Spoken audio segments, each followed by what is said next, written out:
ตำนาน1,300 กว่าปีแม่จามเทวีสร้างพระเจดีย์ที่วัดดอยน้อยพร้อมเจดีย์โค้งอีกองค์เคียงคู่อยู่ดอยสลับก้อนหินใหญ่น้อยร้อยเรียงหน้าอัศจรรย์พระธาตุสีทองแงนมองฝูงพึ่งทำรังช่างมีมนต์ขลังพลังศักดิ์สิทธิ์บนนั้นกล่าวคำไหว้สากราบสักการะคนลุกขนชันสัมผัสถึงสายสัมพันธ์คงเป็นลูกหลานเคยร่วมสร้างบุญวัดดอยน้อยอยู่กลางยอดดอยโรยต่อ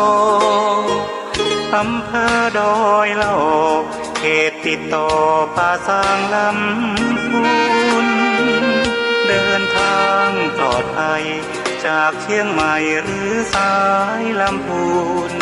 ยินดีต้อนรับนักบุญมาร่วมสร้างทานบารมีตี3ตี4เปิดสถานีฟังตุลุงยองนักเทศเสียงทองชื่อเสียงดังก้องทั่วฟ้าธานีตัวจริงเสียงจริงวัดดอยน้อยแม่จามเทวีต้อนรับญาติโยมที่มีจิตศรัทธามาร่วมสร้างบุญ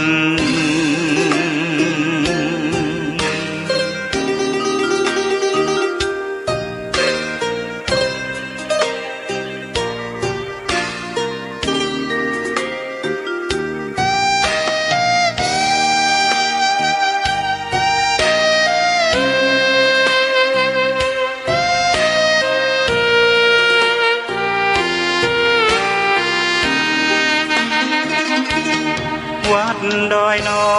ยอยู่กลางยอดดอยโรยต่ออำเภอดอยละออกเขตติดต่อป่าซางลำพูนเดินทางปลอดภัยจากเชียงใหม่หรือสายลำพูนยินดีต้อนรับนักบุญมาร่วมสร้างทานบารมีตี3ตี4เปิดสถานีฟังตุลุงยอง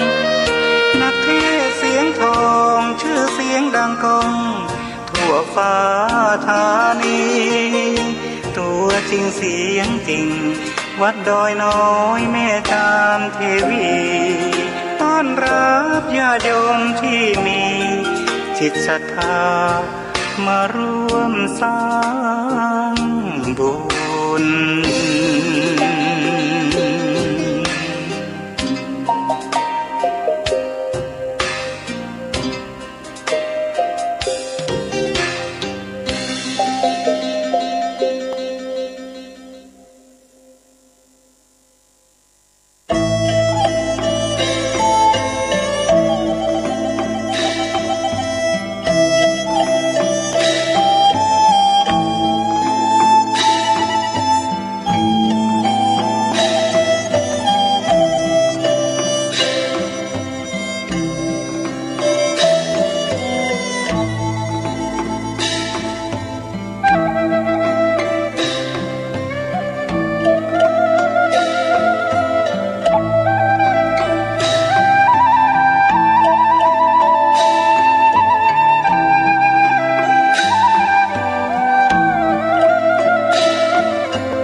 ตื่นเจ้าขึ้นมายิ้มแย้มแจ่มใสทุกโศกโรคภัยหายไปหมดเสียก็ขอความนอบน้อมแด่พระรัตนตรัย อันมีพระพุทธพระธรรมพระสงฆ์เป็นสรณะตีปึงกราบแนบไต่ไหวสาถวายความเคารพมายังครูบาอาจารย์พระมหาเถรานุเถระท่านเจ้าคณะพระสังฆาธิการพระภิกษุสามเณรเจ้าจุโตนจุองค์กุวัดวาอาราม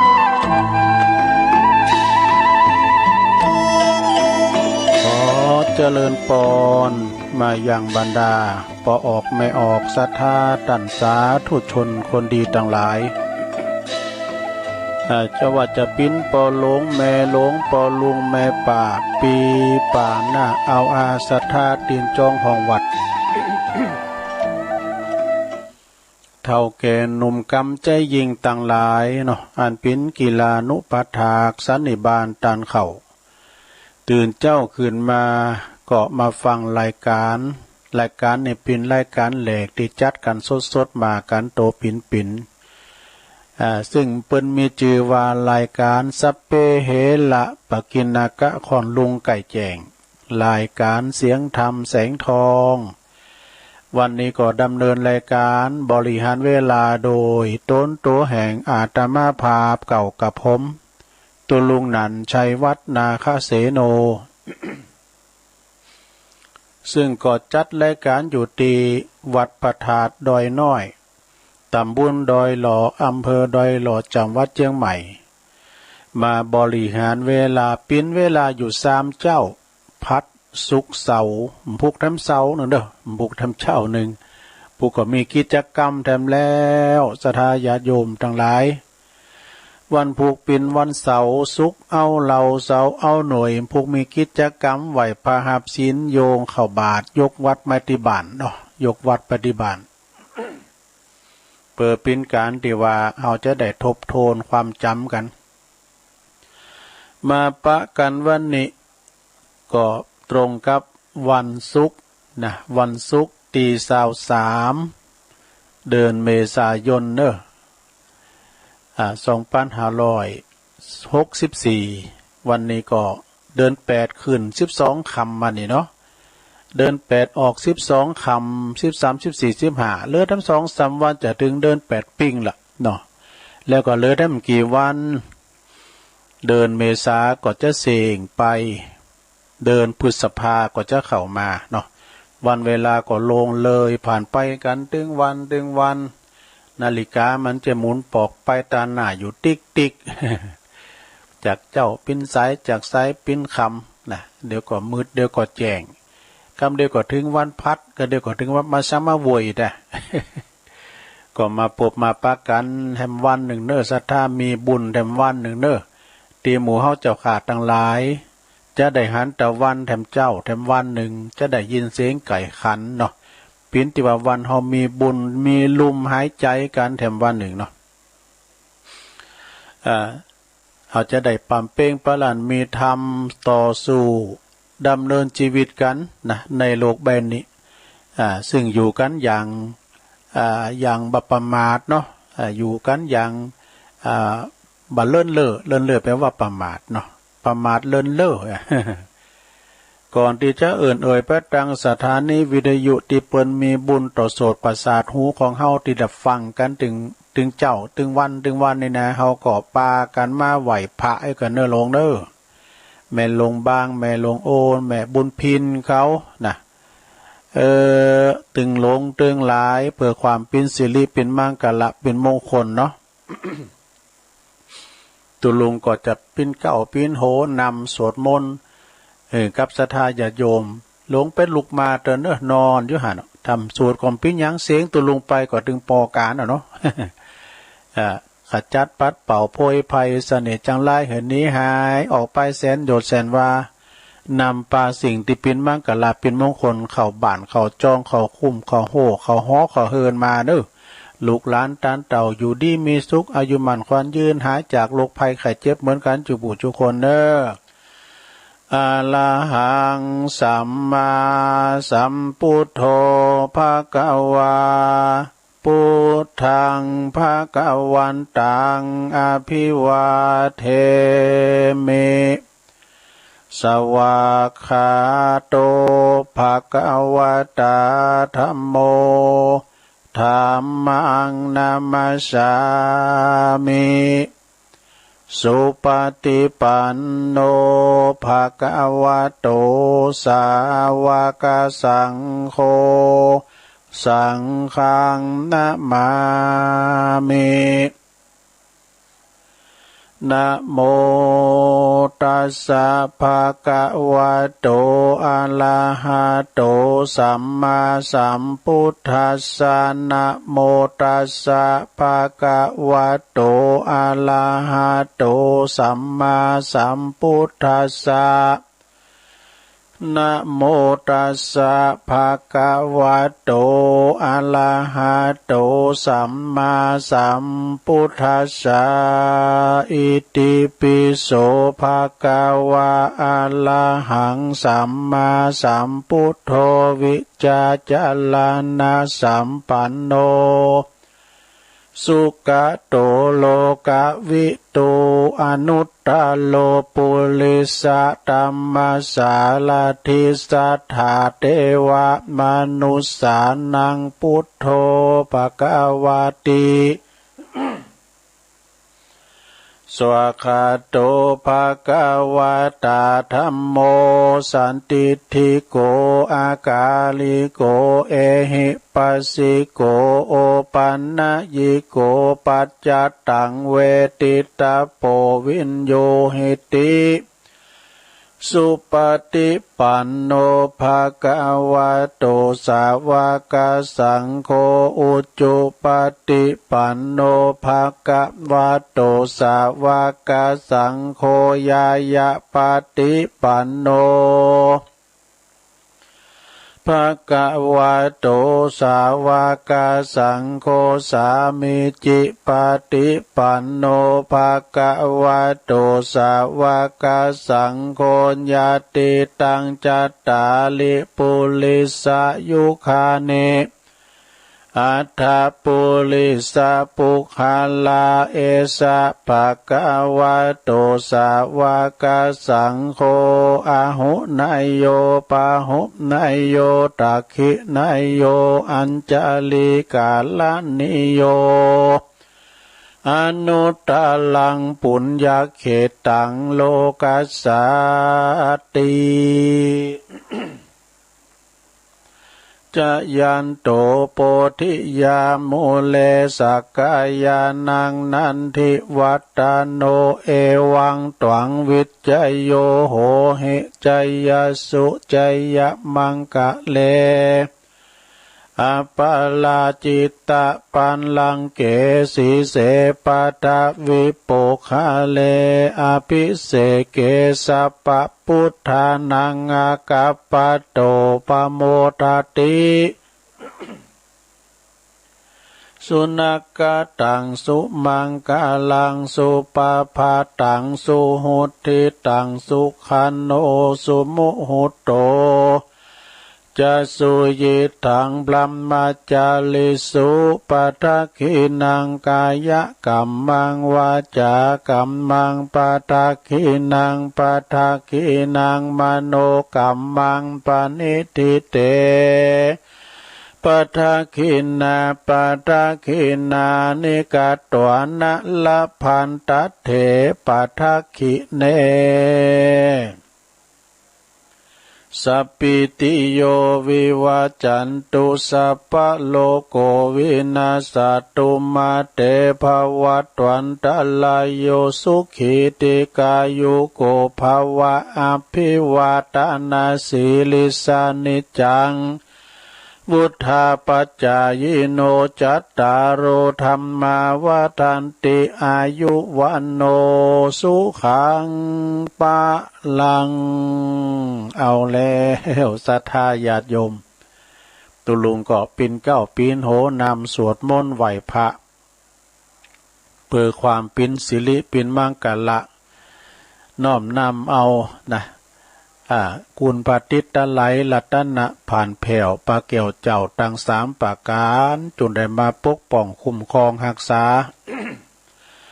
มายังครูบาอาจารย์พระมหาเถรานุเถระ ตันเจ้าคณะพระสังฆาธิการพระภิกษุสามเณรเจ้าที่อยู่กับวัดกับว่าเนาะอยู่ดีมีสุขมีศีลาจารวัดมีสง่าราศีงอกงามไพบูรณ์ในพระพุทธศาสนาปินติสักการะปูชากราบไหว้ของศรัทธาญาติโยมทั้งหลายเนอะเป็นเน้อนาบุญคือศรัทธาพอออกได้มาทำบุญกัน ตลอดถึงบรรดาพอออกไม่ออกศรัทธาญาติโยมก็ขออยู่ดีสบายพ้นจากเคราะห์เพนเมนภัยตั้งหลายเนาะเคราะห์เจ็บอย่าได้มาไก่เคราะห์ไข่จะได้มากายเคราะห์13น้ำ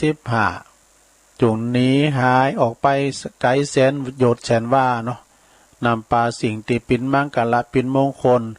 แล้วก็ขอให้ประสบแต่จกปีจกเดินจกวันจกยามนะเจริญไปโดยอายุวันนะสุขภาละเหมือนกันจูผู้จูคนเน้อ อันดีได้อันใดดีก็ว่าไปสนาญาติโยมเนาะอยู่ดีมีสุขกันเด้อต่อไปก็จะได้เอ่ยพระดังสถานีวิทยุเน้อในเครือข่ายที่เปิ่นหับสัญญาณรายการธรรมะภาคโชงตอนเวลา 3:00 ถึง 5:00 โมงเนาะดังต่อไปนี้เน้อขอบคุณดังสถานีวิทยุเปิดการศึกษาและวัฒนธรรมเปิดการศึกษาศาสนาและวัฒนธรรมวัดไฟหินเน้อตำบลสุเตปอำเภอเมืองจังหวัดเชียงใหม่ FM 104.50 เมกะเฮิรตซ์เนาะโดยเมตตาบารมีธรรมอาจารย์ท่านพระครูสมุวิสุวัตรวรกิจโจ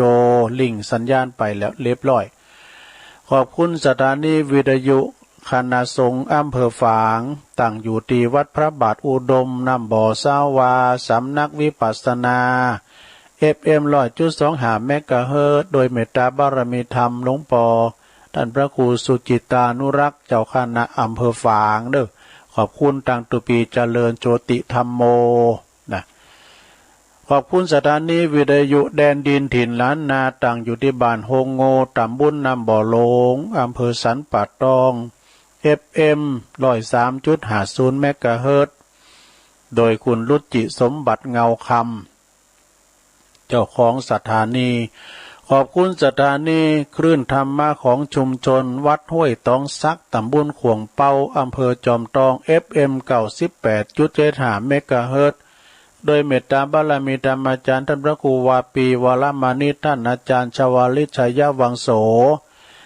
พระเปิ้นได้เชิมสัญญาณไปโซนใต้ได้ยินชัดเจนแม่เพนข่าวเตี้ยโทรมาว่าโอ้เพลงมวนด้วยตุลุงนะเพลงม่วนดีนะได้ยินแล้วเนาะสถานีวิทยุชุมชนธรรมะของสถานีมนต์เสียงธรรมนะขอบคุณทางสถานีมนต์เสียงธรรมอำเภอแม่แจ่มจังหวัดเชียงใหม่โดยเมตตาบารมีธรรมหลวงพ่อพระครูมงคลวิสิทธิ์เจ้าอาวาสวัดบุภารามเจ้าคณะอำเภอแม่แจ่มเด้อ FM 106.25 เมกะเฮิรตซ์ขอบคุณทางตุปีปลัดอุทัยถึง2อุทัยโดยขอบคุณสถานีวิทยุเน็กเนลเรดิโอ FM 96.75 เมกะเฮิรตซ์ตั้งอยู่ที่บ้านจงตำบลทุ่งกวาวห้างหุ้นส่วนจำกัดอนุสรณ์เรดิโออำเภอเมืองปานจังหวัดลำปางเด้อขอบคุณสถานีวิทยุคนชุมชนคนเหนือเขื่อนตั้งอยู่ที่บ้านดงดำอำเภอฮอดจังหวัดเชียงใหม่ครอบคลุมไปทางอำเภอดอยเต่า FM 90.75 เมกะเฮิรตซ์เด้อขอบคุณสถานีวิทยุเพื่อการศึกษาและพัฒนาอาชีพราเรดิโอเน็ตเวิร์ก FM 103.00 เมกะเฮิรตซ์อำเภอเมืองจังหวัดลำปางขอบคุณทางอ่านคุณโยมอนุพงษ์ตาจินะสถานีที่เก่าสุดท้ายราเรดิโอเน็ตเวิร์ก FM 99.50 เมกะเฮิรตซ์วิทยาลัยเทคโนโลยีจัดการกฟผแม่เมาะลำปางโดเก่าสถานีเนอสถาเอ่ยไปละนะเป็นตีเรียบร้อยเอ่ยไปเก่าสถานีต้องขอบคุณเจ้าของสถานีเนอ ตีเปิ้นได้ลิงก์สัญญาณนำเอารายการนี้สู่ตันผู้ฟังที่อยู่ตั้งบ้านตั้งจองเนาะได้ฟังกันไปศรัทธาญาติโยมทั้งหลายวันนี้ก็มาพบมาปะกันแดมวันหนึ่งนะในรายการสัพเพเหระปกิณกะของลุงไก่แจงตัวลุงก็นำเอานานาสาระอย่างต่างๆในเน็ตพองนาเตดธรรมเตดน้ำเตดธรรมพองเอามาสู่จู้กันมามาจาแล้วก็เอามาสู่จู้กันท่านผู้ฟังที่นอนบาดลับก็ดีเนาะกะสายกะซับปิ่นไปปิ่นมาขับนูขับไหนมายิ้มแจงดำเดียวแฮ่นะแต่ว่าตัวลุงในตื่นมาตั้งแต่ตีหนึ่งนะตื่นมาเพราะว่ารับเจ้าหน่อยนึงสักประมาณก็ถ้าว่าเจ้าก่อมเจ้าฟังหลวงปอจบแล้วก็รับ10 โมงเนาะเวลารับตัวลุงเนี่ยความมันไหนให้ยีบหนึ่งกับพอดียีบใหญ่ๆนี่นะ เหมือนเขากินเข่าเนาะได้คาบใหญ่ๆให้คาบเนี่ยมันกลุ่มวันคำถ้าว่าไปแฮมไปเดี๋ยวขอสุมาตัวนักสถานมันปิ้นจะได้ก็มามันก็ดึงมาแทบแป๊บอยู่ที่คอนะมันเปิดปิ้นจะได้นะไปเสียงมันจะหายไปแฮมไม่ก็ดีนะ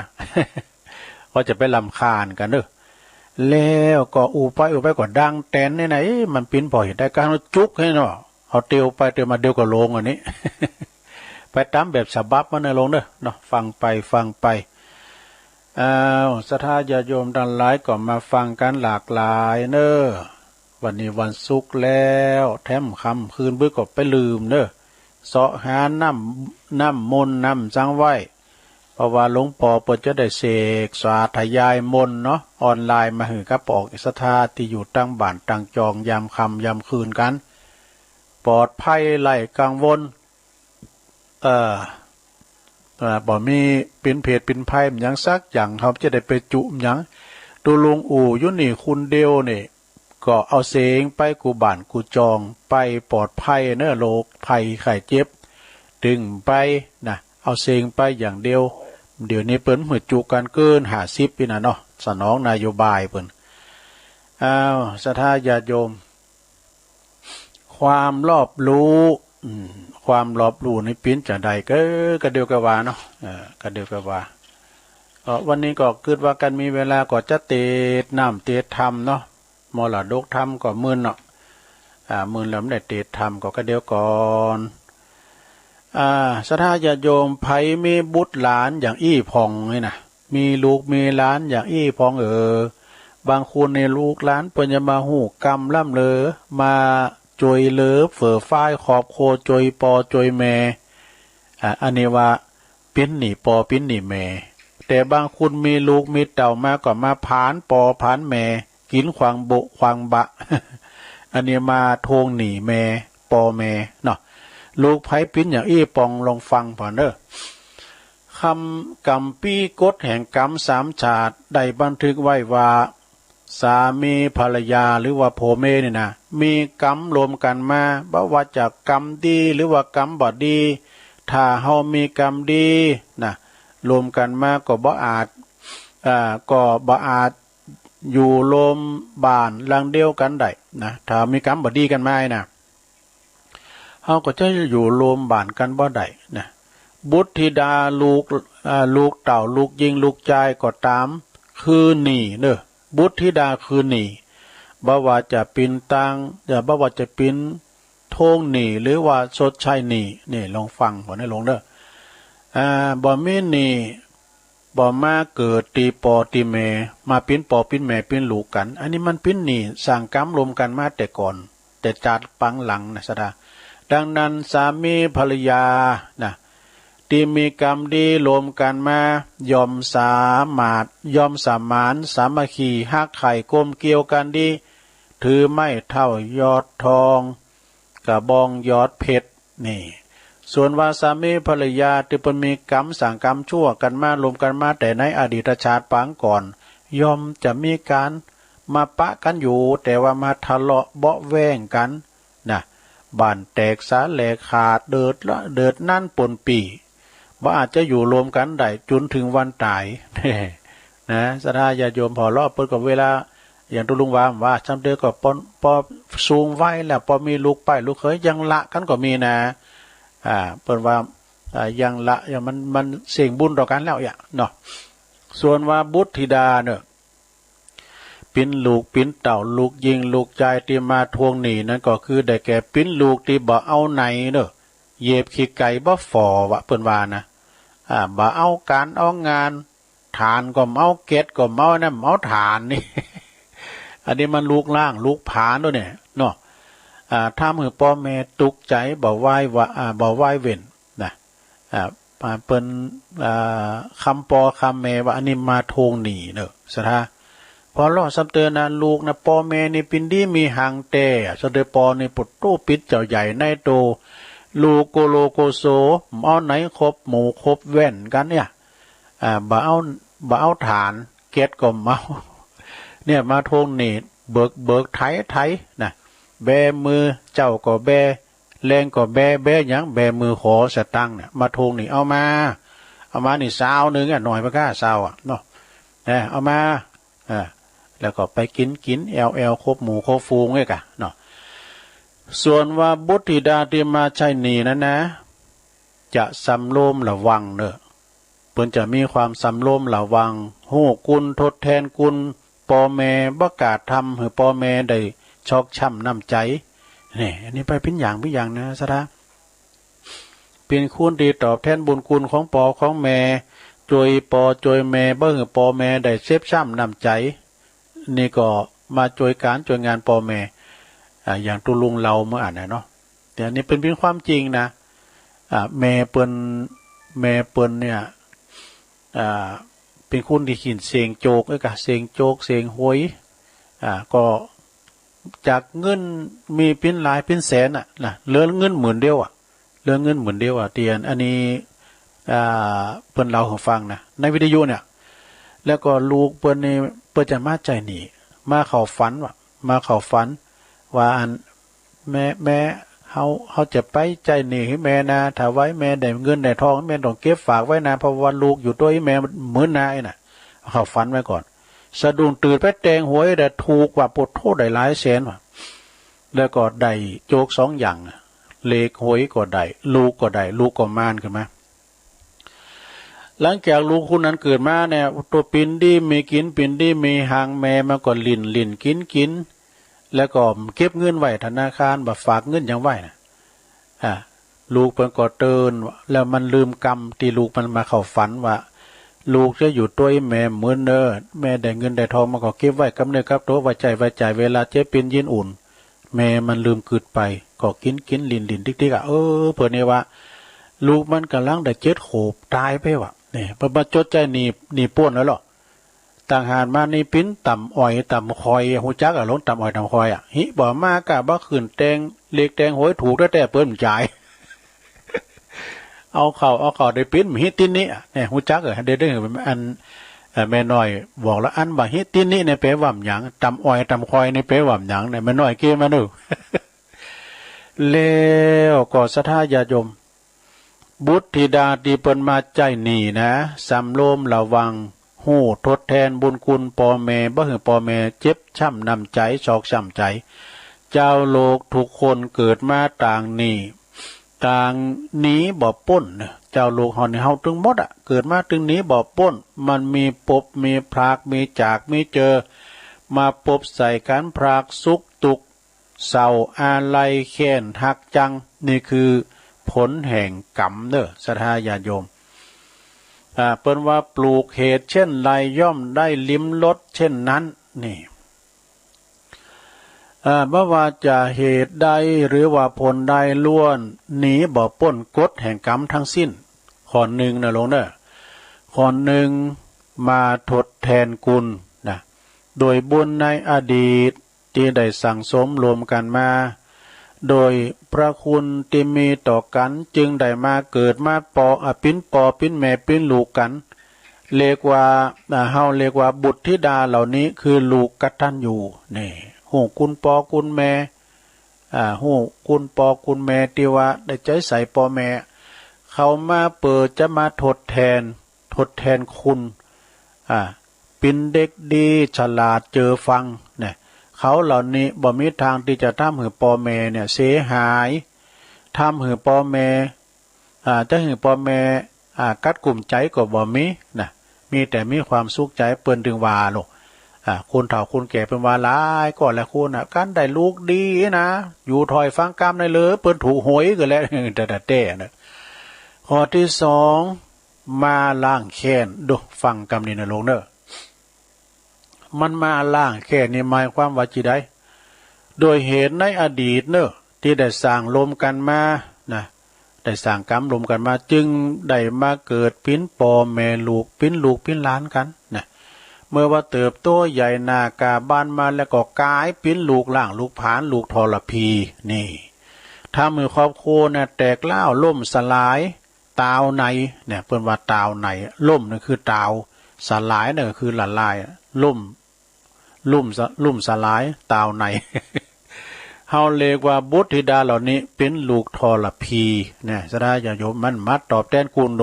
มาล่างมาผานลูกกุยนี่น่ะกุยนี่ก็มันปีมันออกลูกมันออกแล้วแม่มันตายแล้วอย่างลูกลานนะเนาะลูกลานตานี่มันเป็นหยังลูกลานเนี่ยเขามาล่างแค้นดังนั้นนี่อย่าได้ผูกเวรกับเขาเลยเปิดมาล่างแค้นเฮาพอว่าจัดแล้วปังหลังเขาอาจจะบ่เยมเพิ่นอย่าเจ้ากรรมในเวรที่อยู่ป้ายนอกยังปอป้องกันได้แต่ที่เกิดมาเป็นลูกหลานในบ้านในตระกูลเฮาแล้วจะทำมันยังทำอย่างได้ดีจ้านะดังนั้นอย่าทำลายไผอย่าฆ่าแกล้งกันนี่เพราะว่าต่างคุณต่างก็หักโตโกดตายเช่นกันเนี่ยข้อที่สามนะโลเนอะมาทวงหนี้นี่มาทวงหนี้จัดก่อนหนหลังปอแม่ปิ้นหนี้ไว้บ่ได้ชดใช้คืนให้เขานี่ที่ว่านี่ก็คือเงินนะนี่เงินนะสตางค์เขาเนี่ยนี่เงินนะบ่ใจหนี้ชีวิตบ่ใจหนี้ชีวิตนะปิ้นหนี้เงินบ่ใจหนี้ชีวิตเขาจึงเกิดมาเปิดทวงหนี้คืนมาแบมือมาละมาเช้านึงหน่อยไปก็หากว่าปิ้นหนี้การน้อยเนาะสมมติว่าอีเมเขาปิ้นหนี้หน่อยนะจันแล้วเวลาปิ้นหนี้หน่อยเกิดมามื้นนั้นมาดูแลได้สัก2 ปีเขาก็ตายไปอันนี้โอ้ปิ้นหนี้มันหนักแล้วเนี่ยเปิ้นมาทวงหนี้ซั่นเตือพอหรอกันอย่างนึงก็อย่างนึงเวลาลูกเต่าเปิ้นเกิดมาละอ่อนนี่มันก็อุ้มลูกมาซ้ำเตอเกิดมาอุ้มลูกมาก็ปิ้นอันนั้นปิ้นอันนี้เจ็บจอมเจาะดอดอยบุตรก็3 วันดี4 วันมวยเอาไปหงยุกหงยาได้ดีก็เอาไปเสงเงินเสงทองนี่พ่อแม่อันนั้นเปิ้นมาทวงหนี้ละเนี่ยเอามาทวงหนี้แล้วนะดูแล2-3 ปีเปิ้นก็ตายไปเฮาปิ้นหนี้เขาต่อใดเมื่อใจหมดเขาก็ไปเนี่ยอันนี้มันมาทวงหนี้ดูได้2-3 ปีบางคนนั้นได้4 ปี5 ปี6 ปี7 ปีป้อยตายไปก็มีเนาะบางคนนี่ก็ลูกเต่านะไปก่อนปอก่อนแม่มาก่อนไปก่อนมาทวงหนี้หรอต่อหือคุณหักเขาแค้นในเป้งใดเขาก็ตึงบอกเกยใจใส่คุณเนี่ยหากปิ้นหนี้เขาเยอะเล่งจนเติบโตจบมหาวิทยาลัยจบเรียนจบวันนั้นเปิ้นก็ตายวันนั้นก็มี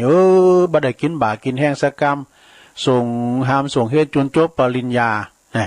เสียงโง่เสียงควายไปขี่ตัวเสียงนาไปขี่หอมหากำลังจะได้เป็นครูเป็นบ้าจะได้กินเงินเดินเลยนะปิกไปบันเก่าเฮมาทวงหนี้นะเฮนไปจบไปเฮมได้มันได้แทนคุณพ่อแม่สักกรรมจบวิทยาลัยแล้วก็ตายไปก็มีนะซะนะเขาบ่อยู่กับเฮาเขาบ่อยู่รับใจเฮาเพราะมาทวงหนี้นี่หมดแล้วเขาก็จากไปเนี่ยไม่น่าคิดนะลงนะน่าคิดนะลูกไผปิ้นอย่างนี้พอง ข้อที่4ลงมาใจหนี้จัดก่อนหนหลังเนี่ยมาใจหนี้จัดก่อนหนหลังเขาปิ้นหนี้พ่อแม่ไว้บ่ได้ชดใช้คืนเวลาเขาเกิดมาก็มาในจัดนี่นะจึงต้องทำงานหาเงินเน็ดเหนื่อยเปอเล่งปอเล่งแม่วะนะแต่ก็อยู่ที่ว่าปิ้นหนีปอแมนมากหน่อยเพียงใด หากเป็นปิ้นหนีนักนี่นะเขาก็จะเร่งดูพ่อแม่ปิ้นอย่างดีนะมืนอยู่หากปิ้นหนีหากว่าปิ้นหนีพ่อแม่หน่อยเขาก็จะเร่งดูตามอัตภาพนะเมินตีเฮาเกยปะเกยหันปอเล่งปอแม่ปหนึ่งคุ้นหับใจก็มีนะชะดานะเล่งปอเล่งแม่นี่อย่างคุ้นหับใจก็มีนะกินแล้วก็เอาถ้วยไปล้างเสือเท่า เอี้ยขี้ปอขี้แม่เอี้ยอันนี้มาเล่งเหมือนกันแต่เล่งมาปอดีใช่ตัวหือนะลูกประเภทนี้ถึงแม้จะเล่งดูปอแม่แต่ก็รอเลี้ยงแค่กายเนอะบรอเลี้ยงจิตใจเล่งดูโดยปราศจากความเคารพแล้วก็ความกตัญญูมีนะอย่างเขาหันในคลิปในอันนี้นะเขาเป็นหลักถ่ายเนาะป่าต้นนั้นเนี่ยลูกแม่ปอเป็นกันเนาะอันเปิดตูมดอันแล้วอันน้ำเขาหะเปิดเอาแปรงตองเขาคัดวะดูแล้วก็ลาขึ้นบุญเต็งคุณเท่าก็งออย่างกุ้งนะโอ้บทได้เจ็บเนาะอันนี้เนี่ยมันใจกำกันนะสดาเนอพระเยอันเนี่ยเป็นบาปนะลงพระเยอันเนอไอ้แม่อย่าไปแย่เฮ้ยแม่ก็เป็นกำผ้าไอ้พ่อไอ้แม่พ้นตายมาเนาะโดยลักธรรมในข้อนี้นะบัจใจเพียงแค่ลูกหลานเนอว่าเป็นยังโลมไปถึงญาติพี่น้องบริวารไก่ชิดในขอบโคคุณเคียงข่างรอบข่างต่างหลายตีเฮาหูจักเนาะตีเฮาได้หูจักและก็คุ้นเคยได้อยู่โลมกันมานะหากแต่เพราะเป็นเพราะว่ากรรมแต่จัดปังก่อนนักหนาบางคุณก็เบาบางเนี่ยมาอยู่ลมใจคากันก็ดีเนี่ยอย่างนั้นไปทำงานเนาะวงงานเนี่ยคุณหลากหลายดูมาแต่ละตีแต่ละต่างสร้างบุญรวมกันมาดูถึงมาปบมาป้ามาเจอบางพองนี่อยู่คุณตีคุณต่างมาป้ากันก็พบหักกันแต่งงานก็มีเนาะแต่งงานก็ไปป้าหักกันที่ไหนน่ะอันนั้นในบนเราอยู่เมืองลาวบนไหนเนาะมีนี่ลายเนาะตุลุงมาสัมผัสที่วางดินเนี่ยนะอันนั้นไปอยู่เมืองลาวว่าด้วยมันใดเป็นป้ายอันพี่อ่ะบ้านวางดินไปก็ได้ที่ปีเป็นฟังตุลุงถึงวันไว้นะแล้วโยมอยู่ไหนน่ะเจ้าอยู่เมืองลาวผู้ไหนน่ะเมืองประเทศลาวนะมันจะลาวอีสานนี่นะประเทศลาวก็เลยที่มาปักกันเวลามาได้เป็นป้ายไปเกินเปิ้นทำงานด้วยกันว่าดูเอี้ยสนะเนาะหากบุญคุณความแค้นนักหนาก็เกิดมาเป็นสามีภรรยาและลูกหลานพี่น้องนี่นะมันบุญต่อเนื่องกันนะไปสมตัวสมาเนาะไปประสบอุบัติเหตุไปตายหมู่ก้าเรื่องรถเรื่องลาก้าเนี่ยก็เพราะว่าสั่งกรรมรวมกันมาหรอกนะหากบุญคุณและความแค้นเบาบางเนาะก็เกิดมาเป็นญาติสนิทมิตรสหายคุณเดินซื้อของในตลาดอยู่คุณแปลกหน้าเนาะคุณแปลกหน้าก็มายิ้มใส่คุณแล้วก็คุยแล้วก็ยิ้มคุณก็ยิ้มตอบอันนี้ก็เป็นล้วนแล้วแต่บุญกรรมแต่จัดปังก่อนเอียดสดาญาติโยมไปปักกันกรรมเดียวยิ้มใส่กันก็คือเป็นบุญจัดแล้วปังหลังวะนี่อันนี้ก็ยิ้มใส่กันนะลงเด้อยิ้มเข้าไปอย่างตุลุงวามจ้าน่ะตื่นเช้าขึ้นมายิ้มแย้มแจ่มใสทุกโศกโรคภัยหายไปหมดเสี่ยง มันลงทุนหน่อยนะอันยิ้มนี่นะยิ้มไปเด้อลงไปยิ้มวันคำเนี่ยเขาจะเอาสูงห้องพยาบาลส่วนปุ้งบุญถึงไหนละแต่ถ้าคุณหูซึกหดหูคัดตาแถมยังบอกป้อใจยังทำมึงตาไอ้น่ะใส่ฝ่ายต้องขามอีกนี่ก็ล้วนแล้วแต่ปินบุญกรรมแต่จาดปังหลังมาหันมอนิยมจับตาล้มเลยนะ เนาะก็เพราะว่าเคยสั่งกรรมกันมาจัดก่อนเมื่อว่าเขาเข้าใจในกฎแห่งกรรมเหล่านี้แล้วเขาก็จะได้บ่ผูกกรรมด่านดำนะกรรมดำก็มีนะเพิ่มจงผูกกรรมด่านขาวคือกุศลกรรมซึ่งเป็นกรรมดีจะดีกว่านี่สถานเป็นกรรมขาวนะแล้วจะแก้ไขอย่างใดหากเฮาแล้วก็ลูกหลานผูกกรรมตีบอดีต่อกันมาเนี่ยแต่ปังหลังแต่ปังก่อนแล้วคำตอบก็คือ นำปลาลูกไปเขาวัดเขาว่านี่มันมาลุงเอ้ยที่เขาวัดเนี่ยลุงเอ้ยปลาลูกปลาล้านมาเขาวัดเขาว่ามาบำเพ็ญปฏิบัติธรรมศึกษาพระธรรมคำสอนนี่มานั่งสมาธิภาวนานี่เมื่อต่างฝ่ายต่างศึกษาธรรมยอมแปลกรรมให้ก็หือกายเป็นกรรมที่ดีได้ยอมคลายความจองจำขับแค้นหือสลายคลายลุงได้นี่สถาเนอเช่นนี้ที่เฮาเรียกว่าธรรมะเปลี่ยนแปลงชะตาชีวิตเปลี่ยนร้ายกลายเป็นดีสาธุสาธุธรรมทาน ขอบคุณแม่เดือนเพ็ญทิมหว่างเปิ้นสูงมากนี่เขาท้าเนอะลงเนอะนี่นะเต้นะมาเกิดพอนาซะละบางคนเนี่ยเกิดมาสั่งสมปานกันเปิ้นโพเดียวแม่เดียวเลงลูกเต่าเหล่าล้านเลนในปวดโทลูกหลานก็อยู่ถอยฟังกรรมนะอยู่ถอยฟังกรรมบ้าเหอพ่อแม่เจ็บช้ำน้ำใจถึงแม่จะตุกอยา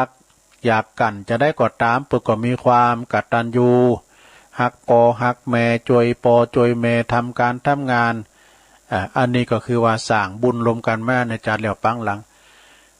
โพเดียวเมเดียวอยู่กันคุ้มเท่าเต่าตายนะแต่บางคนเนี่ยเกิดมาเนี่ยก็สร้างกรรมด้วยการมาตีบดีอีน่ะเนาะเลยมาปะกันอยู่มาอยู่รวมชายกากันอยู่พิษพ้องมองใจนะครอบครัวบ้านแตกสะแหลกขาดบุบโหตีกันทะเลาะบ่แว่งกันลูกมอยู่ถอยฟังกรรมไม่น่ะเนาะพิษกันเทงกันกูกรรมมึงกรรมกันโพแต่กรรมเมแต่เป็น10 กรรม มีมันได้สุกนะพยานในลงอยู่กันมวนกินมวนตานวานด้วยกันเนาะไหนๆก็อยู่ด้วยกันจนมีลูกมีเต่าแล้วจนมีลูกไปลูกเขยแล้วอยู่กันมันกลุ่มจินเนาะอยู่กันมากลุ่มจินอันนี้ก็เป็นกรรมเป็นกรรมมันกรรมเนาะเป็นกรรมแต่อดีตชาติปางก่อนนะต่อไปศรัทธาจบลงไปเอาอันนี้มาวาแถมกรรมหนึ่งเกินศรัทธาญาติโยมทั้งหลายถ้าเต้นเตธรรมก็จะเตดน้ำเตธรรมถวายตุนาตัวเนอวันนี้นะตุนาบุญเกิดกิติยาโนนะเป็นปอคู่เก่าตุลุงเปิ้นว่าสอนตุเตธรรมละไม้กายนะก่อนนี้ก็เปิ้นสอนก่อนนี้เปิ้นสอนเตธรรมดอกตุลุงมายามเมื่อเถาก่อนเตเนี่ยเอาขอพิ้งขมุปดีๆเนี่ยเปิ้นก็เอาไปฝึกหลายตีมันก็หลายสำนักเหมือนกันเนอะไปฝึกตีปออาจารย์ปอนั้นอายแก้วสุกพองกาสมัยนั้นเปิ้นก็ยังปิ้นจานเด้อดอกไปเห็นก็เปิ้นนะแล้วไปเห็นที่ปอนั้นมากิติวงศ์พองกาเนี่ยปอนั้นมานี่ซักลายผุ่ยก่อนนี่ปุตโตเปิ้นปิ้นตูเจ้านี่ถือคิงกันนะปิ้นเสือยินกันนะ หายตัวใดหรอกแล้วก็มาตีตุนาเด้นะตุนาบุญเกิดพระครูกิติยานพิสิทธิ์เปิ้นละสังขารไปว่าก็เดี๋ยวจะประกาศทำกรรมจะได้ว่าทำเมื่อก่อนเนอศรัทธาญาติโยมทำนี่ว่าอุทิศบุญกุศลอันตุนาโดยเปิ้นสอนเตดลำไม้เพื่อจะฮื้อลองฟังว่าในโลนเนอเคยเตดมาหลายเตือนนี้เนาะเอามาลายโผดเนี่ยเนาะโผดแผ่เมตตาเนาะสัมภสัตทั้งหลายเจ้าภาพแล้วก็แม่ปอซักไอ้กันเนาะแม่เพนขาวเตี้ยนี่เปิ้นปวารณาไว้ถ้าตุลุงเตดเมื่อใดก็ขอตัวเนอะไอ้ดอกเปิ้นก็พินเจ้าภาพกันเตดโดยแม่เพนขาวเตี้ยเปิ้นอุทิศบุญกุศลตานนำตันตามไปหาจิตตะดวงวิญญาณของป้าอุ้ยน้อยปานแม่อุ้ยเงินจินาอิ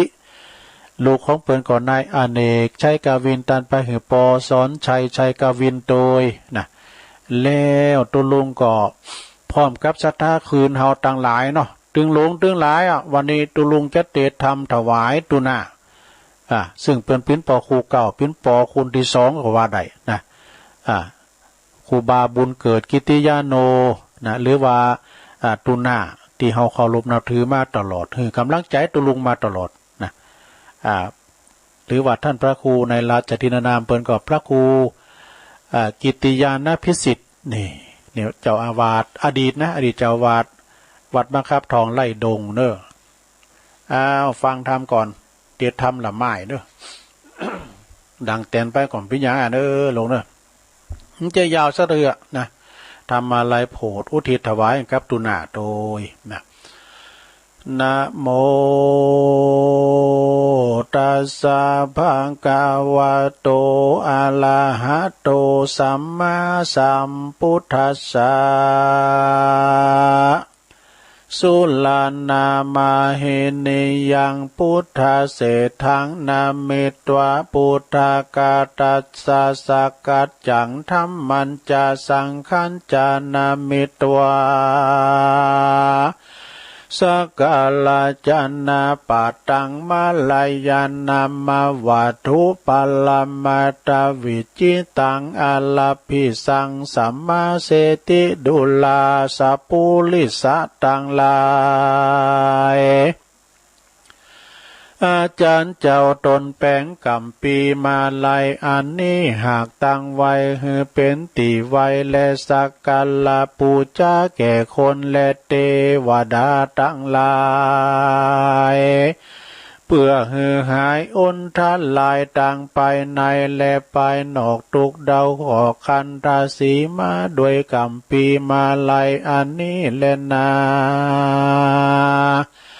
ตามอัตถกถาแห่งบาทอันนักผาดเจ้าต่างลายเปิงรู้ดังวิสัชจันนาไปนานี้แด่เตนะมิตตัว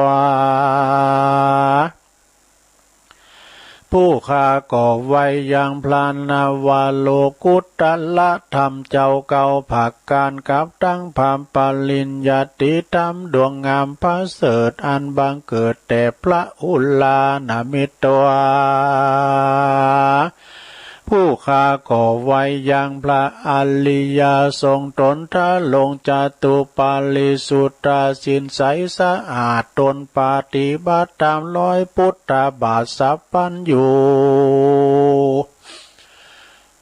นำเอาคำสอนตนคู่โลกลาฮือบังเกิดศรัทธาปัสสาทาแก่กาแก่คนและเท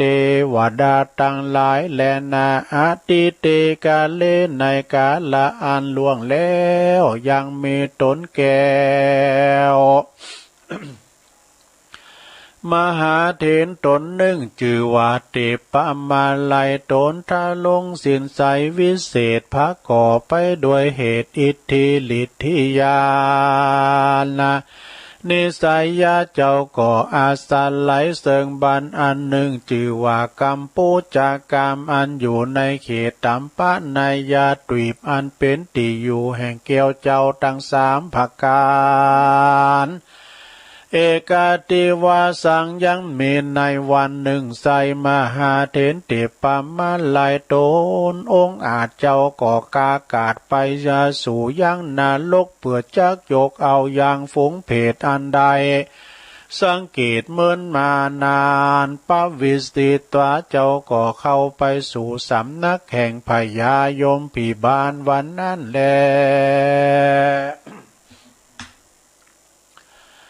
ในเมื่อพระยายมมาลาดหันแล้วอย่างต้นแก้วเตปะมาลัยก็พาสะไหลแจงจอดฉลาดลู่หลอดทุกอันว่าพันเตข้าไว้เจ้าตนบุญบากเจ้ากูลุกจากพระติดขีดแดนใดมานันจาติปากาโตมหาเถรเตปะมาลัยก็คานกำไปเร็วหลีบว่าเราลุกจากจุมปูตรีบเมืองคนมามีกรรมกรรมผาทันนาไข่โผดมวลนาฝูงมวลสัตว์อันต้องโตด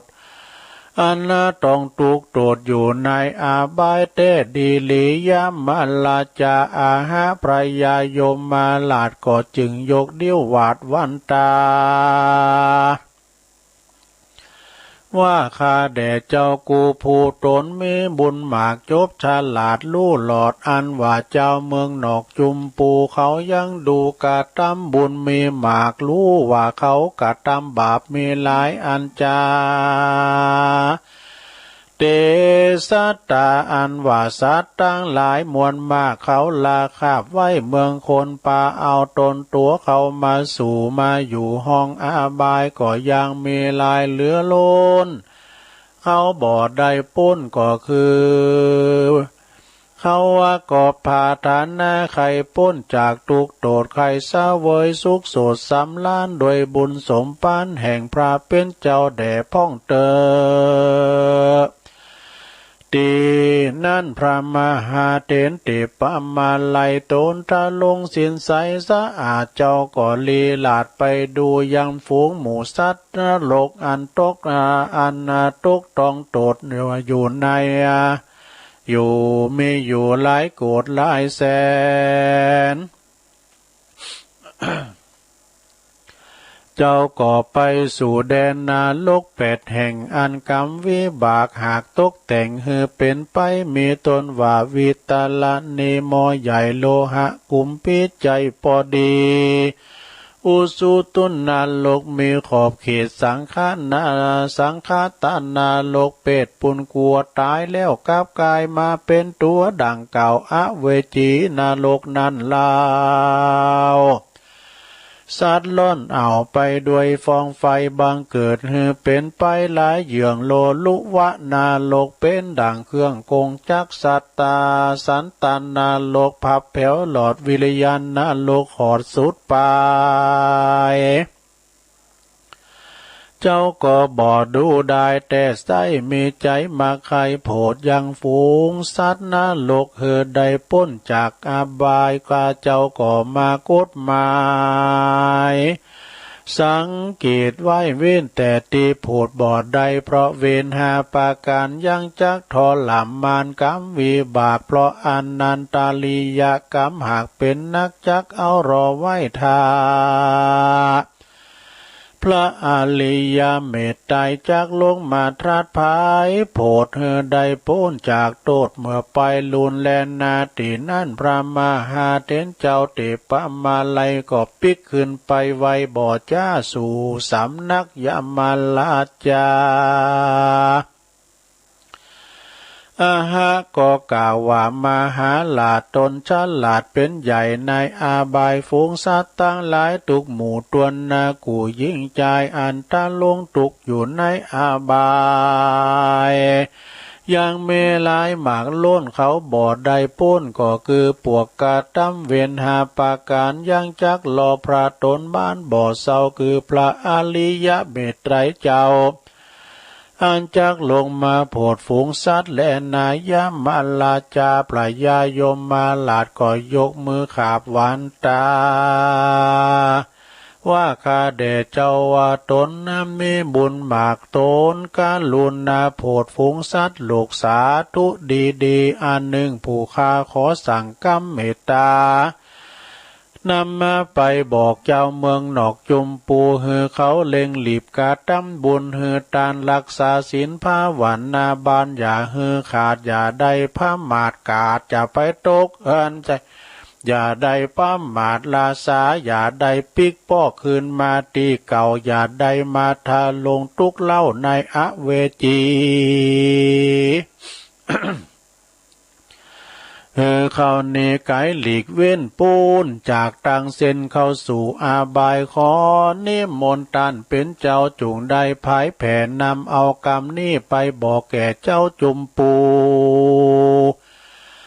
อย่าฮือเขาใดกาตามปานาติบาตอย่าเข้าอำนาจแห่งตานหาเมใจโมหะหลบอำเข้าของแห่งตานอย่าเล่นจู้จากผัวเมียตนอย่าจู้ไล่กำสนกำส่ออย่าดื่มน้ำเหล้าล่อยาเมา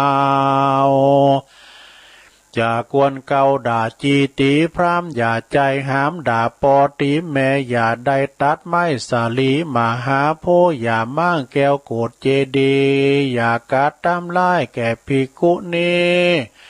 กาตามหือเลือดตีนพระเจ้าออกจุงปากันพระกอบหือเป็นหิตานุหิตาปากันหมันปิจารณาจำเลินเมตตาภาวนายังเทวาตุตังหาก่อจักใดเป็นบุญไปแก่การนำไปสู่จานฟ้าและเนลาปานขอ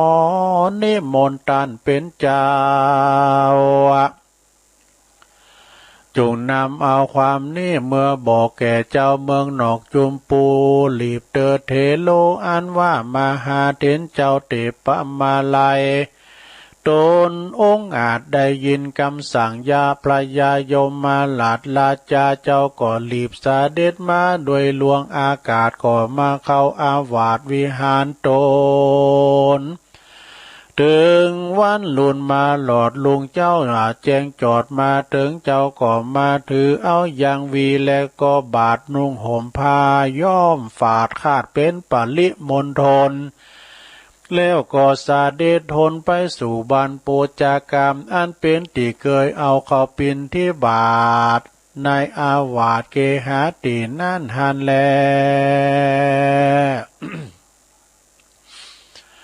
มนุษย์อันว่าคนต่างหลายในบ้านนั้นเขาก็มาปกเป่าเตือนกันว่าดูลาเรายิงใจต่างหลายเฮ้ยบ้านนี้ตานมหาเถรเจ้าท่านก็ได้เข้ามาเมตตาจุงปากันหาสังมาใส่บาตรทุกคนขออาลาธนานิมนต์ไว้ก่อนเพื่อบ่ฮือผู้ขาดต่างหลายย่อนตั้งตานหญิงใจลูกหลานเจ้าบ้านเขาก็ออกปากต้านนิมนต์เขาก็ยอโยงเขาใส่บาตรอยู่ในหัตถบาตรตามวินัยกอ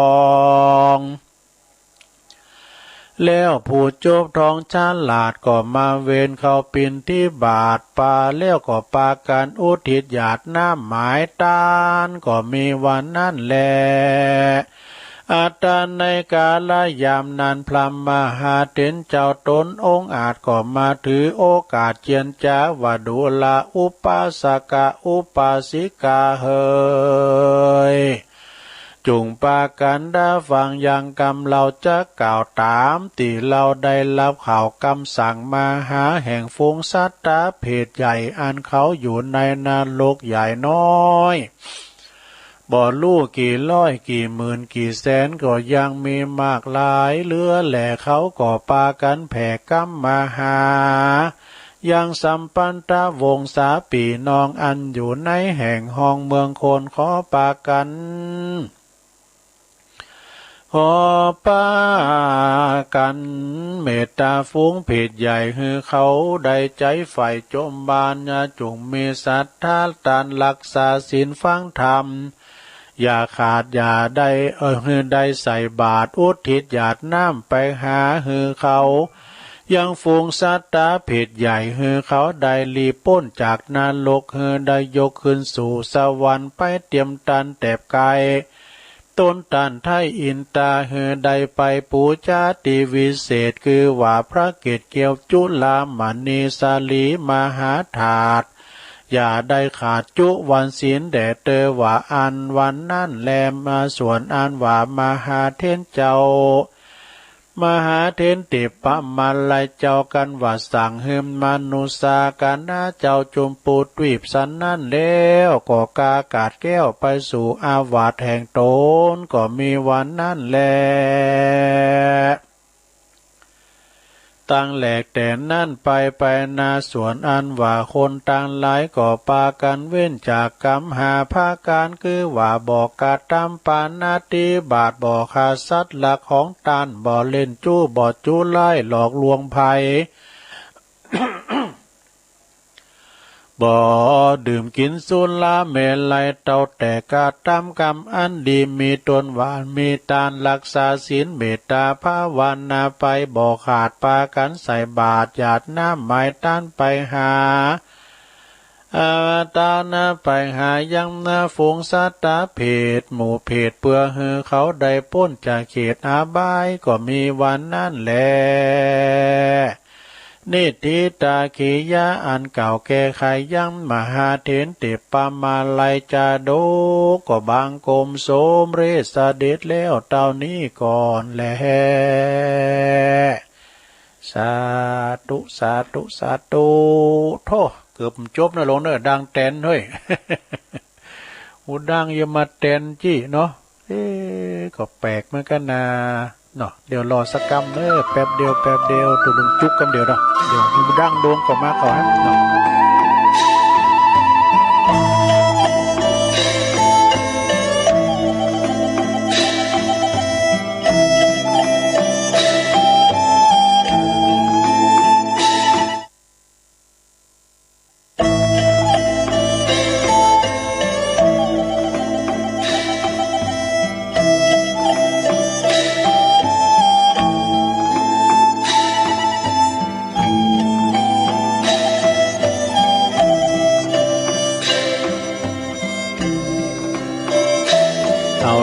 แล้วสถาญาติโยมต่างหลายหูดังโลงเลย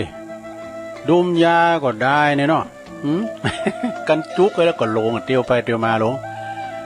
อ้าวขอบคุณเด้อมาอู่กันต่อสถาเนาะขอบคุณแม่บุญเมืองเด้อแม่บุญเมืองนี่เปิ้นอยู่ห้องหาแม่บุญเมืองนี่เปิ้นฟังถึงมาติ้มอกติ้มใจตุวันนี้เตทำยองนะไอ้ดอก83ก็เน้อเปิ้นเป็นเสี่ยวเดียวกับโยมแม่ของตุปีเดชนะแม่บุญเมืองนี่เปิ้นฟังคุณยอมเหมือนกันเน้อห้องหาก็ตุปีมีอ่ะเนาะพระครูโกศลบุญยวินิจนี่ก็แต่ขอบคุณแม่บุญเมืองโตดปะบุญธรรมด้วยเด้อปะบุญธรรมหมูเปิงโปโตเปิ้นก็โทรมาให้กำลังใจหลังไม้มันบ่ตันเขานะตุลุงนี่ก็เลยโทรมาหลังไม้นะขอเป็นสายแรกอย่างงั้นหนูอ้าวเป็นหยังอ่ะก็เดี๋ยวสักบึดตุลุงก็เปิดสายกันเนาะสนาญาติโยมทั้งหลายทำติ่มเจ้าในเพียนถ้ามาไล่โหลดผลมาใจให้ไหนมาไล่ผลโลกตัวลงอีเนาะผมปอนบุญธรรมนะตัวลงยังสลัมมายากาศจะไปตกบนนั่นเนาะจะไปประมาทกาศจะไปตกไปออกไปทำบนเนี่ยมันสลัมได้นะบุญธรรมดุมยาตัวนี้ได้ยินอยู่กันเนาะก็ขอบคุณกันหลายเนาะศรัทธาญาติโยมทำมาลัยโผดเนี่ยเพราะว่าพามาลัยเนี่ยเปิ้นจบทำจันสูงถอดจิตวิญญาณไปเอาไปเมืองหมอนาหกไปเยี่ยมเมืองสวรรค์ชมหม้อนรกไปพอเมืองหมอนาหกนี่คุณเฮานี่ไปสันล้ำคำก้าอยู่ในห้องอาบายมีนักหลายจ่าโยมพิบาลก็บอกว่าสั่งก้ามไปบอกให้เจ้าเมืองนอกจุมปูตานคือเขาหมั่นกระทำบุญหือตารักษาศีลฟังธรรมไปแล้วก็อันสัตว์นรกตันหลายก็สั่งกั้มมันพามาไล่ว่าหือลูกหลานทานกุเขามาพองเลยนะพามาไล่ในเปิ้นโผดได้โมสตาติเปิ้นโผดได้มีหาอย่างเนี่ยปิ้นอานันตริยกรรมอานันตัแปลว่านักดกรรมนักหาอย่างมีอย่างขาปอเรียกว่าปีตุคาตขาแม่มาตุคาตขาพระอรหันตาเนาะแล้วก็ทำลายพระพุทธเจ้าจุนเลิศจำแล้วก็ยังสงหือแตกจากกันโลมสังฆกรรมด้วยกันนี่นะ ตัวหัวเดี๋ยวนี้ตัวคำมันเราคว้านตัวไปแย่กับเพื่อนพิษพ่อมองใจกันน่ะเนาะตัวเกี่ยวตัวคำมันอยู่กันดีๆนะไปนาบตัวจะเปิ้นเอาเปิ้นแตกเปิ้นแหงกันนะลุงโบดล้มกันไอ้นะอันนี้ก็เป็นบาปเป็นกรรมมันหนักเนอะอันเนี้ยพระมาลัยเปิ้นก็ห้ามโพดบ่ได้ถ้าโพดได้ก็ปุณะนะสมัยศาสนาพระอริยเมตไตรบูรณ์เนี่ยที่เปิ้นจะมาโพดภายโพดแผ่เมตตาให้มันป้นจากบาปกรรมทั้งหลายเนาะฉะนั้นก็เป็นธรรมมาลัยโพดโลกก็เฮาเจ้าขาดทั้งหลายเป็นเนาะเป็นเจ้าภาพโลมกันหมดโดยเฉพาะกอดตุลุงเตถวายหลวงปู่ท่านพระครูกิติยานพิสิทธิ์ตุนาหรือว่าครูบาบุญเกิดกิติยาโนนะตุนานี่เปิ้นสั่งสอนตุมาตะเมตุบทใหม่นะเปิ้นก็ว่าได้ยินตุปิชานก็ตุปิยาก็สมัยนั้นนะเปิ้นเป็นโคสักกะโลเปิ้นเป็นโคสักกะเก่างานบุญเขากรรมก็งานบุญปล่อยลงก็ประเพณีกายนะตุนาเนี่ยเป็นจุดประกายแห่งตุลุงนะเข้าสู่วงการโคศกนะนานเมืองย่ำเห็นเปิ้นห้อมก่อนนี้กูไม่เป็นคุ้นที่หนึ่งเลยนะหลวงนะปุตตะกูไม่เหลือเจ้าหนีกันเนอะกันไปยืนไม่มาเนี่ยมันลุกลี้หัวมันแกว่งแล้วจุดประกายนะพอเปิ้นโลฟังเมื่อกาแล้วมันก่อนนี้มันได้อย่างหนึ่งตุลุงเนี่ยมันคุมเคืองเนาะสมัยตู่ลำโพงตู่แดงมาหน่อยแล้วเปิ้นเขากำเนี่ยยังจำได้อยู่เขากำตีวัดกูงูลืนตีตุปีหนึ่งก็นะตุลุงบุญก็นะสมัยนั้นในเมืองละโลกเข้าสู่วงการใหม่ๆเอาเคืองไปจวยกะตอนนั้นพระครูวรธรรมพินิจนะตุนาโดงเนี่ยเปิ้นอยู่วัดวังกูโดเปิ้นเป็นเก้าเป็นการสวดโยโกห้องนะถ้าสูดแล้วปุ๊บนะแล้วไผจะมากล่าวนะก็เคืองมึงมึงน่ะก็กล่าวตุนาโดงไว้เครื่องมึงเนี่ยเมื่อกล่าวห้องแก่นแก่นาวะนะ ตัวหน้าเกิดเนี่ยกะเพื่อก็จุสุยไปเป้าลงไปนะแล้วก็เฮาก็มีหักในตังนี้ด้วยนะแต่มันจะเป็นนักเตะนะประชาสัมพันธ์นี่กะบอกบุญอู่จ้าศรัทธาญาติโยมเนี่ยเป็นความว่าน้อมน้าวเพิ่นได้รวมทำบุญเนี่ย ฉะนั้นก็การเตะน้ำเตะธรรมวันนี้ก็ยกบุญกุศลการเตะน้ำเตะธรรมวันนี้ถวายตุหน้าเด้อเตะเพิ่นก็สู่เมืองสวรรค์บุรนิพพานเมืองแก้วเนาะเพิ่นละสังขารไปเมื่อแต่ว่าเนี่ยวันที่22เวลา10:49ก็แฮะเนาะ10:49ตุลุงก็จดไว้แน่มีไหนอ่ะเพราะว่าเปิ้นก็ได้อายุอยู่85ซะนะอายุ85แล้วก็พรรษา45ดู54กันเนาะอายุ84พรรษา54แม่นเนาะเหี้ยศรัทธาญาติโยมทั้งหลายเอามาสังเกตตุหน้านะตุหน้าเปิ้นเป็นกูกันตึงตุหน้าทอนไปไหนก็ไปโดยกันเอกไปกินแป้ตานไปอบรมไปอย่างที่ไหนเปิ้นก็เข้ากันถ้าเดยก็พิษกันไปพองก็เดียวก็เดียวเปิ้นเหมือนปีกำนอกเหมือนกูแฝดนะแล้วก็มาสังเกตตุหน้าตั้งแต่ตุหน้าทอนละสังขารไปตุหน้าเปิ้นก็อยู่คล้ายๆกับงอมเงาไปนะแต่หันมาก็เปิ้นก็เข้าห้องยาออกห้องยาอุ้ยศรัทธาพอออกตั้งปีน้องให้ดุงเปิ้นก็มานอนเฝ้าแล้วก็ไปกินแป้ตานเปิ้นก็ประคองไปอยู่นะเปิ้นก็ไข่จำของสับเตก็อำใส่มือพองเอกเนาะแล้วตุลุงก็แวะเวียนไปไหวไปสาเปิ้นพองปิ้นเตอนะถือว่าเปิ้นปิ้นอนุสาวนาจารย์ตุลุงเปิ้นปิ้นกูสวดยัดกับตุหน้าโดงนะเปิ้นสวดยัดตุลุงได้ปิ้นตุนปิ้นอุ้งก็ย้อนเปิ้นน่ะเนาะซะนะ ฉะนั้นวันนี้ก็เป็นโอกาสที่ว่าตุลุงก็จะได้ไปหลวงพ่อก็จะไปส่งน้ำศพตุหน้าที่วัดมะครับทองไล่โดงเด้อเปิ้นก็บอกว่าตั้งแต่2:00 นไปนะคณะประสงค์ตั้งหลายโดยตึงในอำเภอนะแล้วก็เวลาบ่าย16 นาฬิกาหรือว่า4 โมงนี่ก็นำสงฆ์พระราชทานนี่นะและโดยมีเมตตาบารมีธรรมในพระเดชพระคุณท่านเจ้าคุณพระเทพรัตนนายกเจ้าคณะจังหวัดลำพูนเปิ้นก็จะมาเป็นเก้าเป็นประธานเนาะโอ้อันนี้ก็ลุ่มหายได้ละกันไปละสังขารกันไปแต่ว่าวันซืนนี่ก็วัดหนองหอยปุ่นเนาะครูบาบุญน้องหอยตำบุญป่าสร้างอำเภอป่าสร้างปุ่นอันนี้อายุเปิ้นอยู่76กันเนาะเปิ้นก็ปิดศพกันไปปิดตีเรียบร้อยตีตุหน้าวัดมะครับทองไล่ดงนี่ก็จะทำบุญกูคืนเนาะฟังสวดฟังเทศไปอย่างวันนี้เฮาไปก็อยู่กันในระยะห่างทางสังคมแต่ไปเข้ากันแออัดลำไป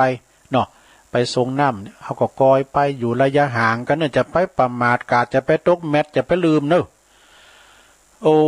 บัดเดี๋ยวนี้ก็แมทจะไปลืมกันโควิดรอบ3นี่มันร้ายแรงเนอะศรัทธาญาติโยมบ่มีอาการก็ตายได้วะนะคุณเฒ่าคุณแก่เฮานี่สมควรจะอยู่กับทีมไปไหนเนอะอยู่เฮิรน่ะเนาะนอนหุ่มผัดตัวไปหาหลวงเอ้ยมันต้องไปไหนใครอยากกินข้าวก็กินเอาวิทยุปิ้นติดตั้งเนาะฟังนำฟังธรรมกันไปอย่างเงี้ยเนาะอยู่กันเป็นกลุ่มเป็นก่อนแต่เฮาฮู้กันอยู่เฮาฮู้บ้านเดียวกันแต่คุณตั้งนอกตั้งอื่นตั้งไกลมาเนี่ยก็ระมัดระวังนะสำเตือหอมหูจักหน้าผากเด่นตากาเนาะหอมหูว่าเปิ้นไปทางใดมาหูจักเปิ้นลูกทางใดมาเนี่ยก็เฮาป้องกันตัวเองนะระมัดระวังกันไว้อันนี้มาวาดำกรรมหนึ่งกันเนื้อศรัทธาญาติโยมทั้งหลายเนาะติ๊กว่านี่ละแรงบึดก็คือว่าตามปกติเนอก็ฟังพระอาจารย์เน้นหลักไปก่อนพอดีตุลุงก็จะไปมะครับทองไล่ดง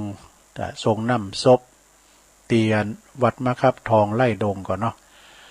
ความรอบรู้เป็นจะได้อันนี้ก็เป็นบทความทั้งอย่างหนึ่ง ความรอบรู้ในสรรพสิ่งต่างๆอย่างถูกต้องท่องแท้คือมีความรอบรู้ความเข้าใจในสิ่งนั้นๆอย่างชัดเจนอันนั้นก็คือนิยามของปัญญาเนาะหูเขาหูเฮาหูเทาหูทันหูกันหูแก่หูแป้หูชนะหูอภัยดูหลายหูนะล้วนแล้วแต่เป็นเรื่องของความรอบรู้หูเฮานี่เหรอหูเฮานี่ก็คือหูจักตัวเองหูฐานะตำแหน่งความหูนะความสามารถของตนเองหูเขาเราเป็นจะหูเขาก็คือหูบุคคลเนาะหูบุคคลหูบุคคลอื่นหูจักอารมณ์นิสัยใจคอ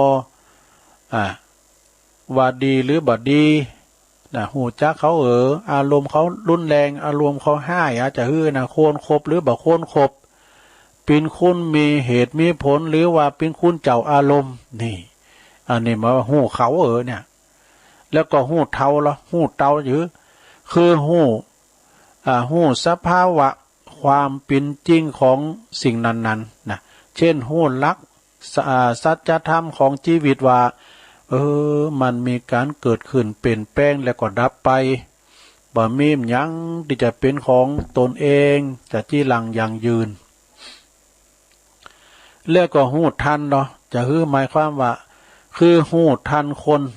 ทันการละเวลาทันเกมนะทันจิต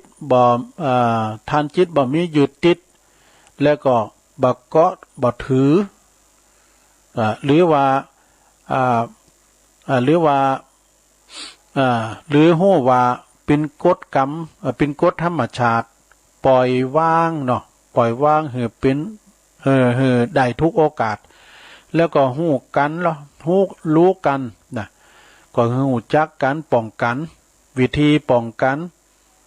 บ่มีปัญหาเกิดขึ้นเพราะว่าจะเป็นปัญหาระดับไหนได้แก้ไขกันแล้วหู้แก่เหรอหู้แก่ก็คือหู้จักแก้ไขปัญหาหรือว่าเหตุการณ์ต่างๆลุลงไปโดยดีโดยความเรียบร้อยโดยดีนะ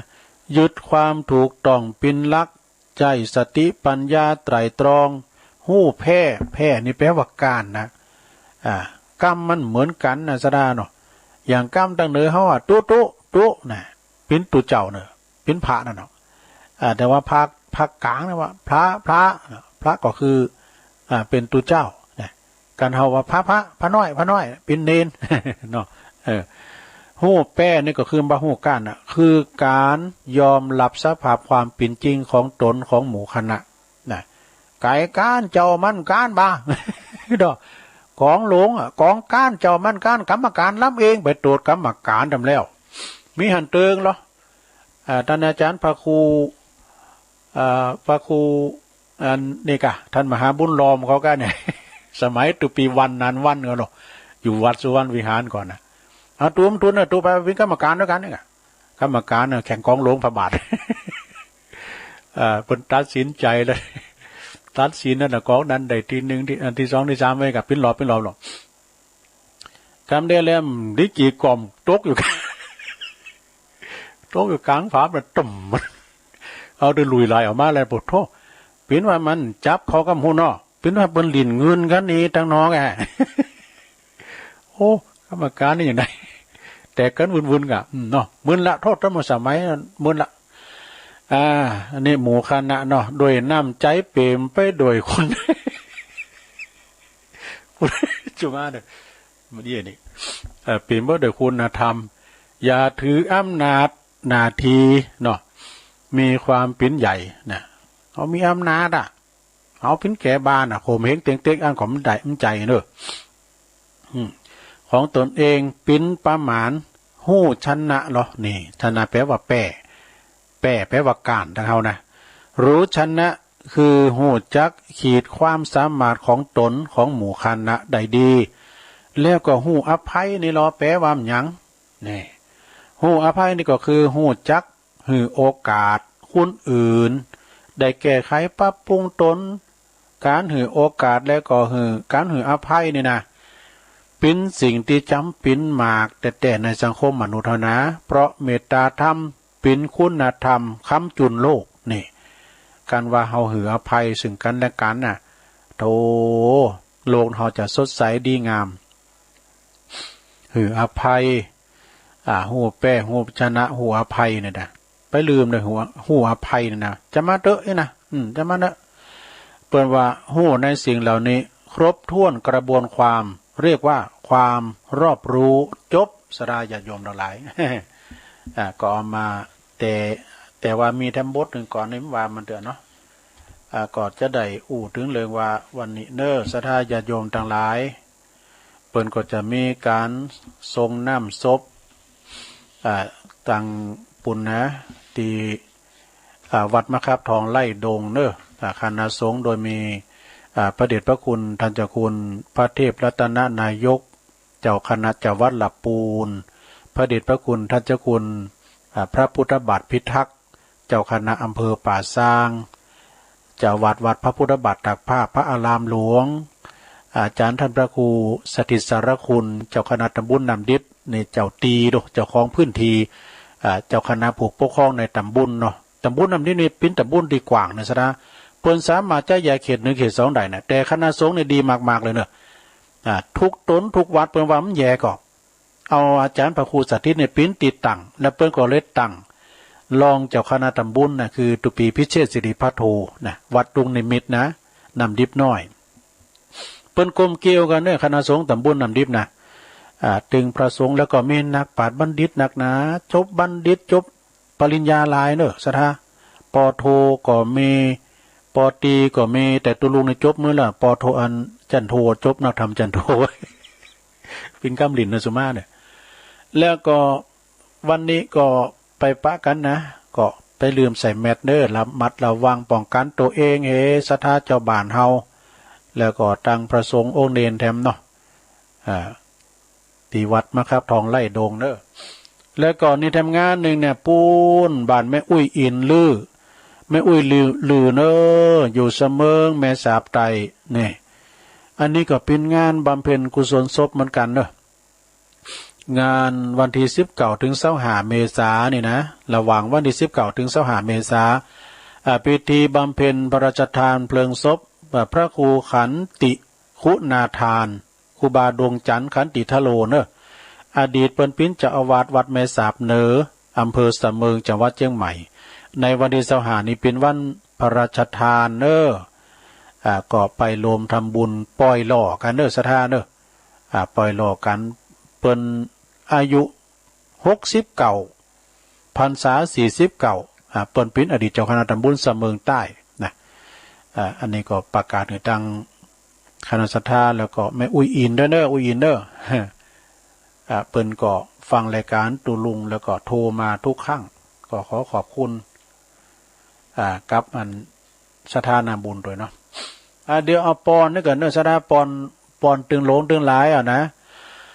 ปอนเตธรรมเจ้านะกะแล้วก็จะมาเปิดสายกันต่อไป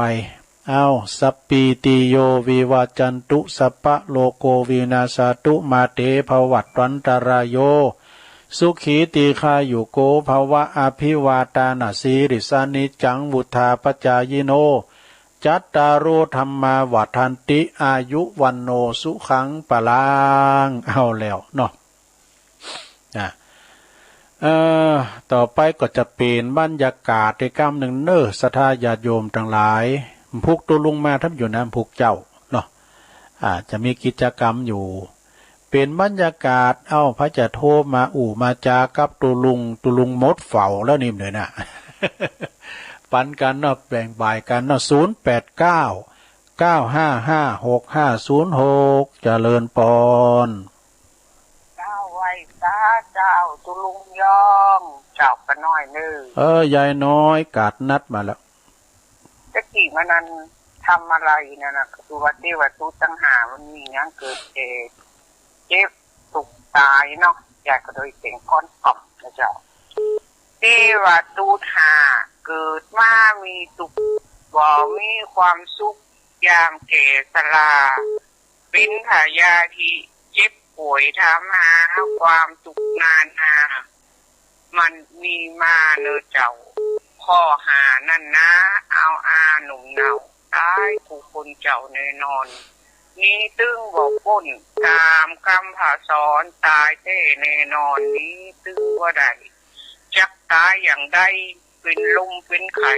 ตามแต่คำใดทำมาเทวาตูหาต้องไหวเตอนา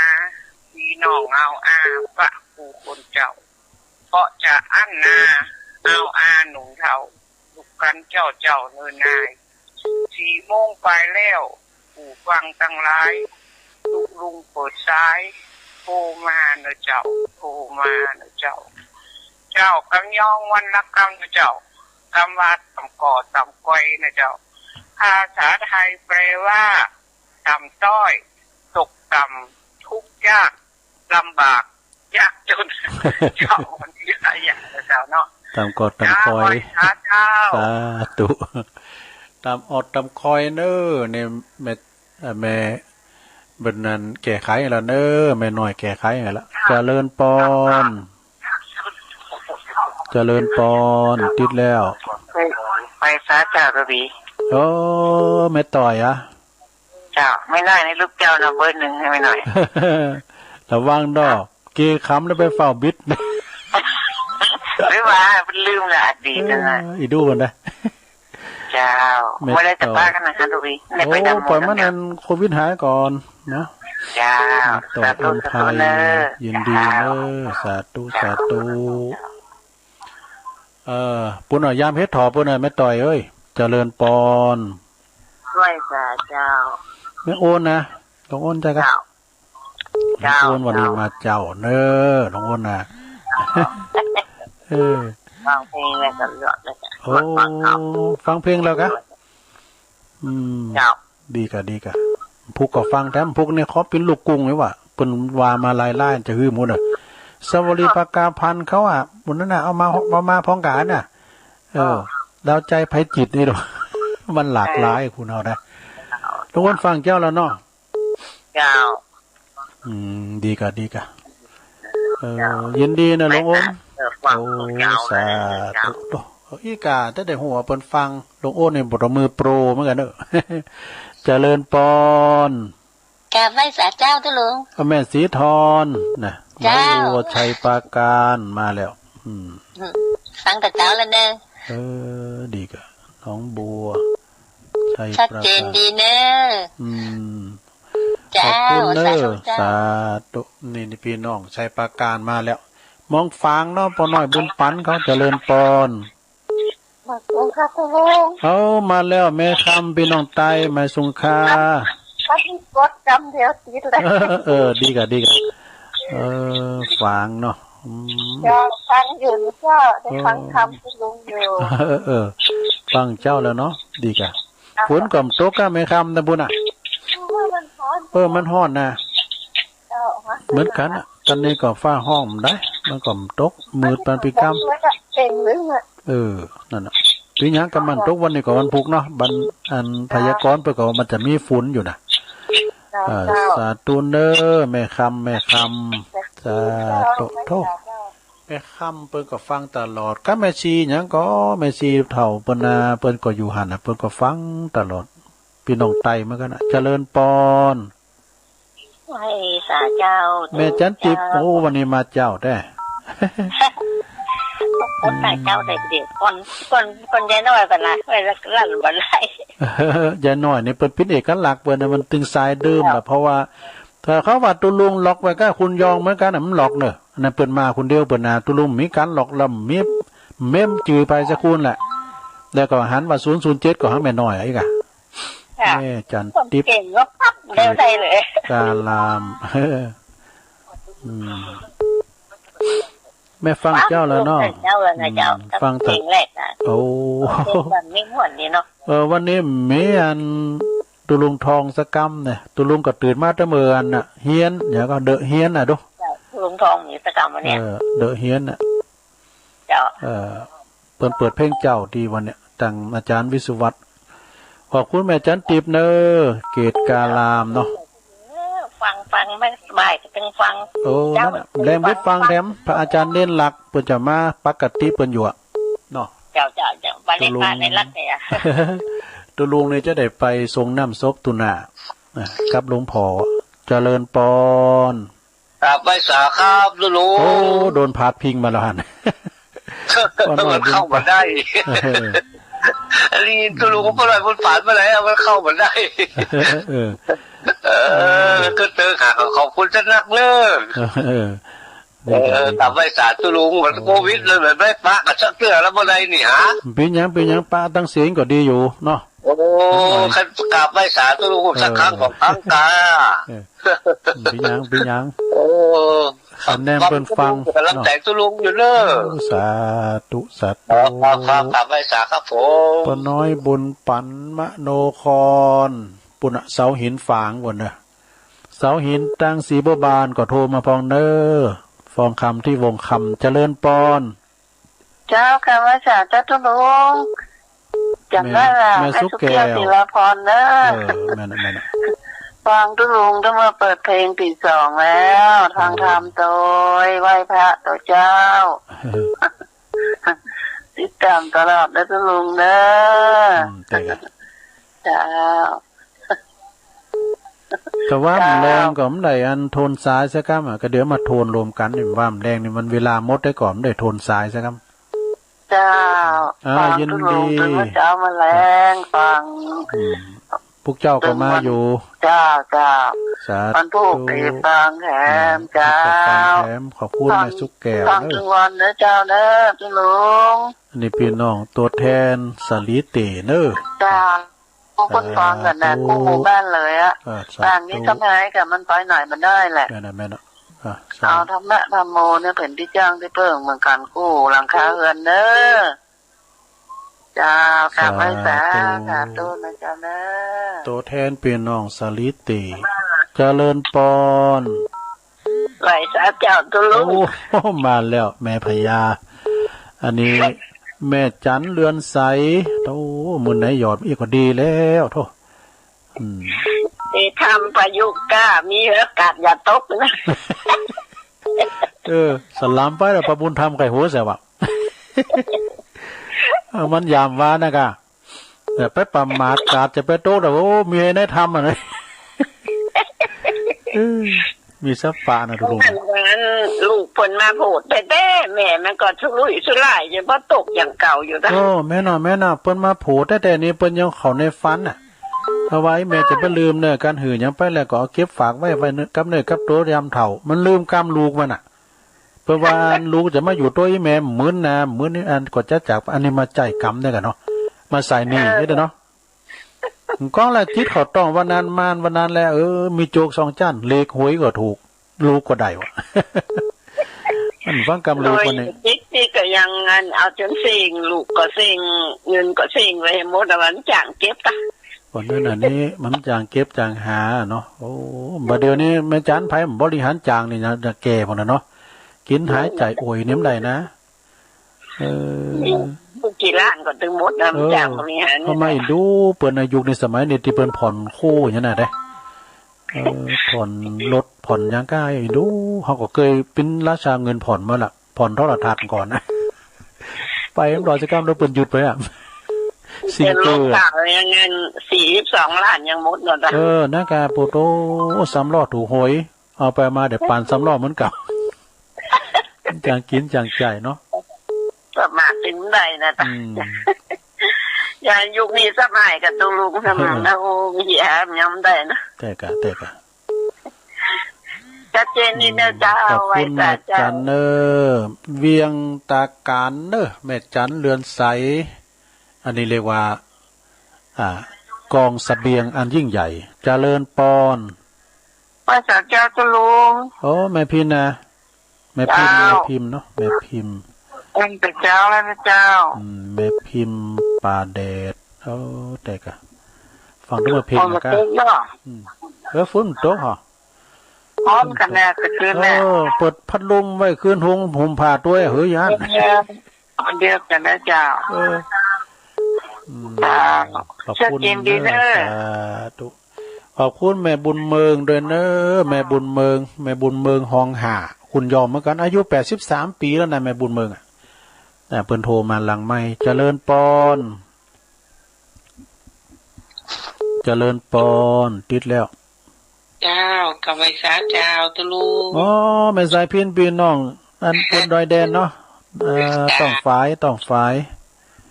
ดอยแดนจ้าโอ้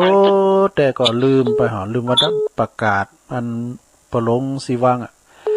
เพิ่นสร้างเพิ่นแปลงเป็นบูรณะพระจะปิ้นจะพาก่อตารางเมตรละ199เพิ่นแปลงวิหารปีหน้าอย่าปล่อยหลวงกับโควิดหายน่ะเจ้า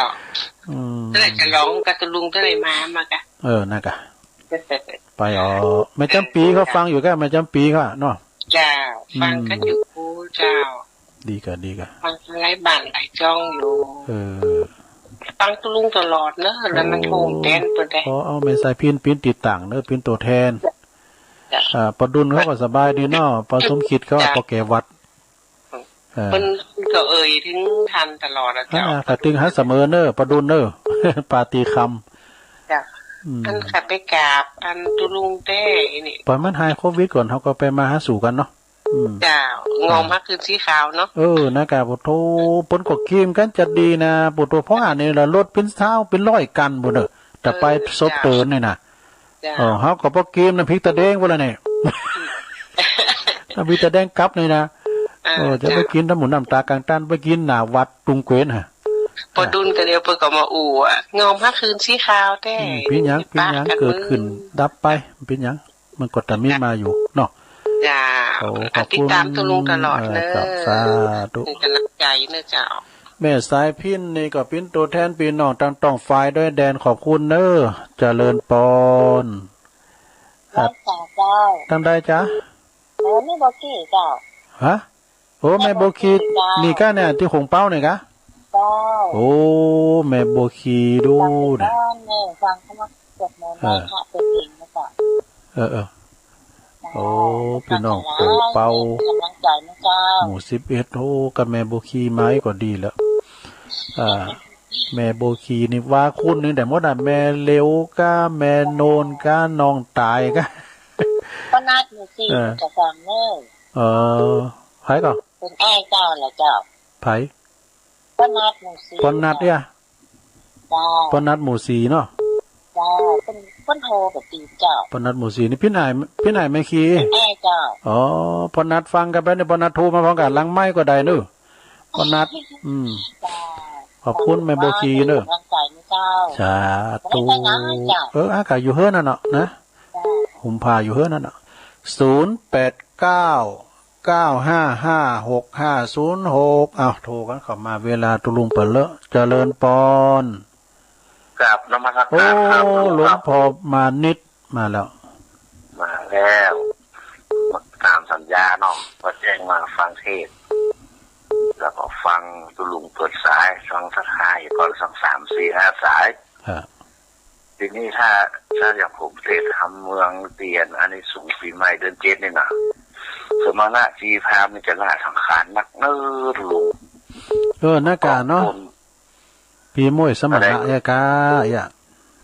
หน้ากาประกองชโลกต้นปีมาน้อยเดียวเนาะผมจริงก็อายุสังขารตามท่าผู้ใหญ่กูอายุนัก80ปลายเนาะ60ปลายค่ะมันถึงเวลาที่จะปิดละจะขึ้นสู่สวรรค์ละเนาะสังขารมันผมมันเสียดายปีนี้มันเป็นโควิดนักตั้งแต่นั้นตุลุงเนาะหน้ากาแทนที่ได้ไปสงศพไปเปิ่นท่องไปกลับไปสาตัวน้องเนี่ยเขาไม่ได้ไปเลยแต่ตุลุงเนาะอย่างตุลุงเขาก่อนเนี่ยผมไปใกล้เนาะแล้วผมไม่ผมใจเกินว่าถ้าผมข้าวหน่อยในงานศพเลยนะใจผมมาถึงที่5เนาะจะเสียดายที่มันมีโรคไข้เจ็บเนี่ยปีนี้ฝนมันถ้าเท่าคอตามมันกระสือปีใหม่น้ำมากมันน้ำ2ตัวสะกระสือปีใหม่เมืองไม่นำจะเหมือนพยากรณ์อากาศเนาะไม่เกี่ยวเหมือนรายงานอากาศเอาสภาพมันเปลี่ยนเป็นโมดลุงด่าฝนตกก็อ้อนเนาะฝนย่างมันก็ถึงข้อเดียวแต่คืนก็จะรับได้เมื่อก่อนเนาะจะเจ้าแล้วมันอีก ไปพลิกมาทุลุงมันพวกนี้อาจารย์หลายสำนักเหนามาปากันเนาะ ตุบทานอันทีม ไม่ก็เตยกับพวกมันหรือวัดอยู่บ้านฟังเทศฟังธรรมไปเนาะแต่เดี๋ยวนี้อันได้บุญกาดกล้องบนหายไปไหนฮะแต่เพิ่นระดับฟังเพิ่นเต็งอยู่นะแล้วเพิ่นนอนกดได้อย่างเบื้องหลังนี่มีหลายกับพระครูโอนเพิ่นก็ฟังอยู่ตั้งหลังบ่ได้ไปไหนตัวเอ้ยทางใดเพิ่นก็โทรคืนย้อนโควิดพระครูอ้วนมันขอบจักรวาลอยู่แล้วเนาะแม่นๆไปทั่วจังหวัดทางเหนือเนี่ยเพิ่นไปงดผู้จังหวัดตะกอนเป็นกำลังใจหลังใหม่ว่าสิริมงคลพระครูอ้วนก็มานอนว่าท่านเตือนในงานศพของลุงวิชัยรักษาการแทนเจ้าวัดตอนนั้นผมไปอยู่พันใหม่ๆเนาะเดี๋ยวนี้พวกครูอ้วนก็อยู่บ้านไม่แจงว่ากะไปได้ไปไหนก็ถ้าญาติโยมทั้งหลายก็รักษาเนื้อรักษาตัวเด้อลุงข่มไปไหนถ้าลุงยองก็ทำจำเป็นก็ทำมันได้ออกมานะลุงเนาะครับนะฟังลุงยองฟังวิทยุไปเนอะอยู่ดีมีสุขเนอะก็จะโควิดเนอะอาจจะหายโวยเนอะสาธุขอบคุณครับขอบคุณหลวงพ่อมานิดเนอร์สำนักสงฆ์หอมบุญป่าไม้แดงโดยสะเก็ดเนอร์เจริญปอนข้าวาจาเจ้าตั้งใดจ้าตกเตี้ยเจ้าแม่บุญปันแม่บุญปันเจ้าฟังเจ้าอะไรกันแม่ดีค่ะฝนก็ตกแต่ฝนก็ไม่ตกเจ้าไม่ฟังเจ้าแล้วเนาะเจ้าฟังแต่เจ้าแล้วเดี๋ยวขอบคุณแม่บุญปันหลายๆเนอะเจ้าประตังแม่ใจเขานำลัดโดยประตังปูนแม่จันดงพรมปูนแถมตังปูนตังหลายจอมตองโอ้แม่มนเขาเนาะวงสายะแม่อัมพรแม่แดงเขาบุญเนี่ยโทรมาพองเด้อแม่อุ้ยลาวงสายะเจริญปอน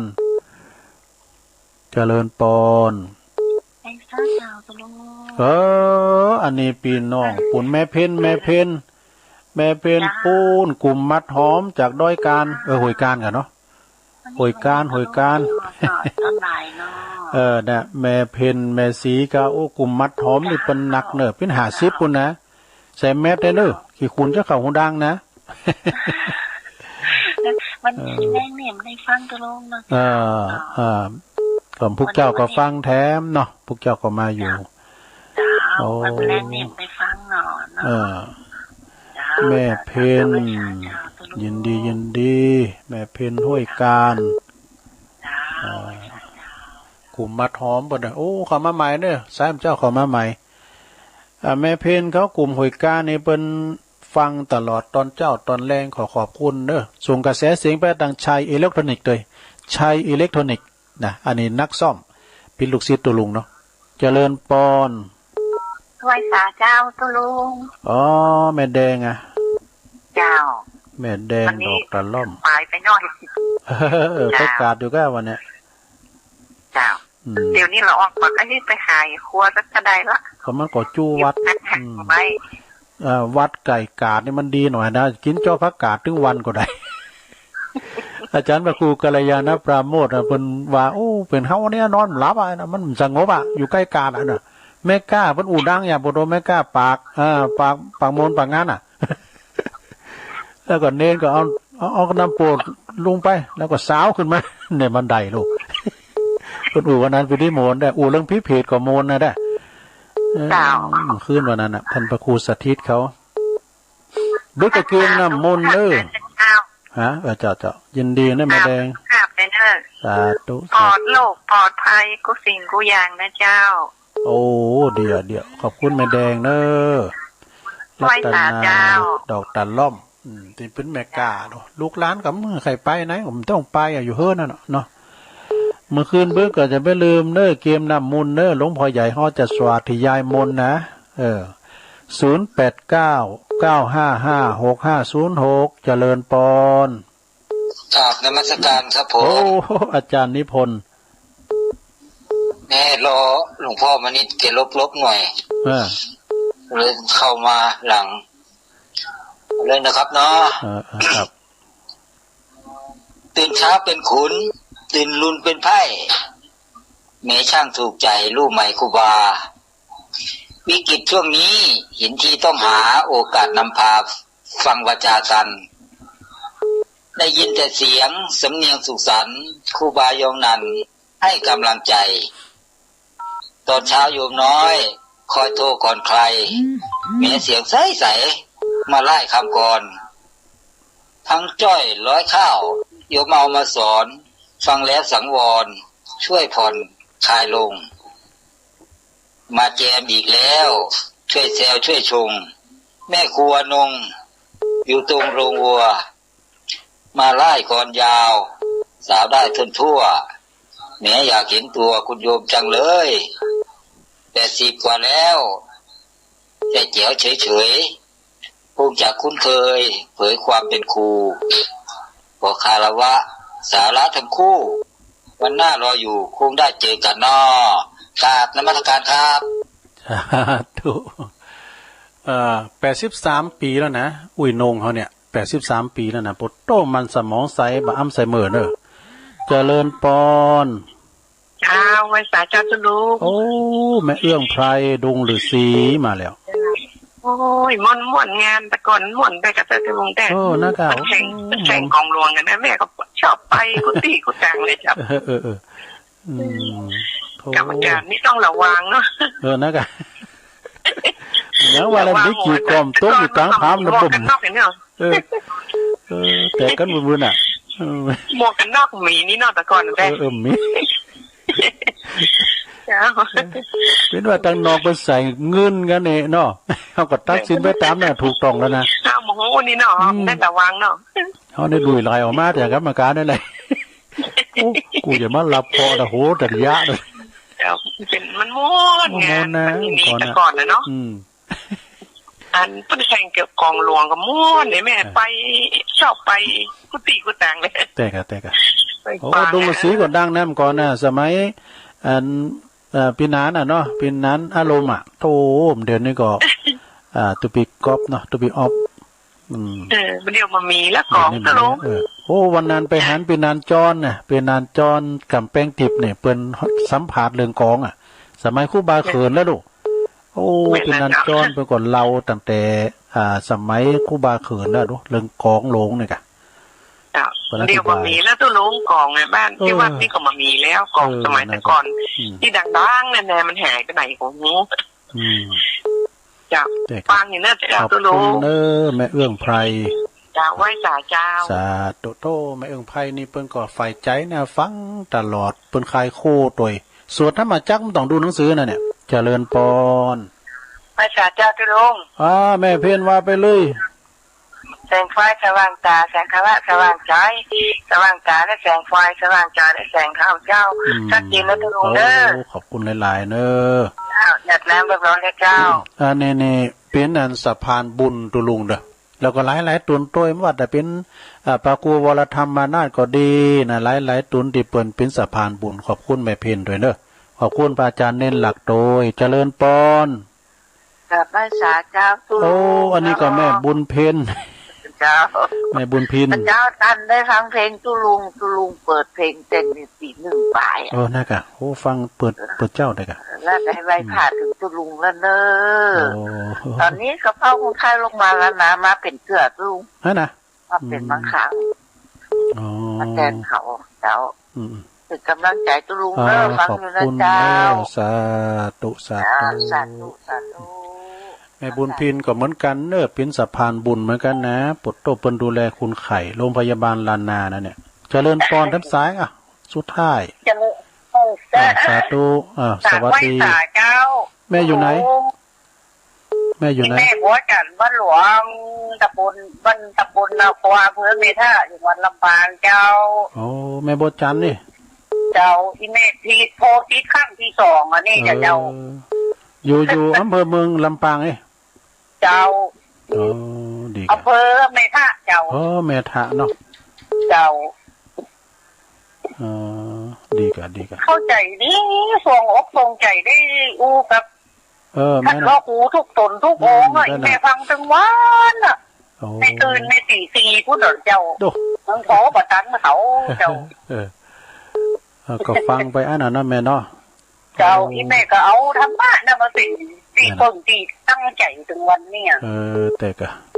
พวกเจ้าก็มาทำอยู่พวกเจ้าก็โทรมาแถมนั่นเนาะเจ้าก็ยังก็เอาวิทยุพินติดตั้งเนอะฟังกันไปทุกช่วงรายการน่ะแม่เนาะเจ้าแม่ฟังทั้งวันน่ะตั้งแต่คืนก็ฟังในวันก็ฟังเจ้าดีก็เอายินดีกับแม่เด้อแม่บัวจันทร์เอาไว้ค่ะเจ้าอำเภอแม่ทะลำปางตุลุงขอยอบอย่างกันเนอะก็เดี๋ยวจะทนสาย2อย่างกันนี่นะทนสาย2อย่างก็จะไปลืมนะสนะญาติโยมวัดหนองเหงนี่ก็เป็นครูบาอาจารย์ของตุลุงแถมตุนน่ะพระครูวรธรรมนาถเปิ้นโดนวาตภัยเนอลุมปุตยกออนลังค่าไปหมดอ่ะสนะเปิ้นกำลังแปลงกันถึงวันนี่นะไปช่วยกันหายกันหอมเนอตำปุนโดนนักเนอตั้งเขตตั้งตำบลสันติสุขกามเนี่ยนะโดยเฉพาะกที่เฮาไปฟังที่ธรรมะสัญจรนะที่หันพอเมียสถานเนี่ยปืนก้มขามนะอันนั้นก็ไปช่วยกันเนอที่วัดหนองเหงอาจารย์พระครูวรธรรมนาถเปิ้นมาออกรายการทุกวันติดนะต่อจากตุลุงเนาะแล้วก็อันนี้โทนสายว่าก่อนเนาะว่ามแรงได้โทนจะกรรมเนี่ยแม่จันสีแจงโฮลินแม่จันสมกลังกาดแม่สาวแม่ลิห้วยโทกแม่น้อยกาดนัดแม่สีทอนดวงน้องโบชัยปาการแม่พันป่าบงเวงฝางยายพรล่องวัวแดงสัมมเนรเอาหลักปัญโยนนานทำบุญกับปกติเนอะอาจารย์นิพนธ์วัดปทาดอยสะเก็ดแม่บุญพินโรงพยาบาลลานนาแม่พลอยสีถ้อยฝาง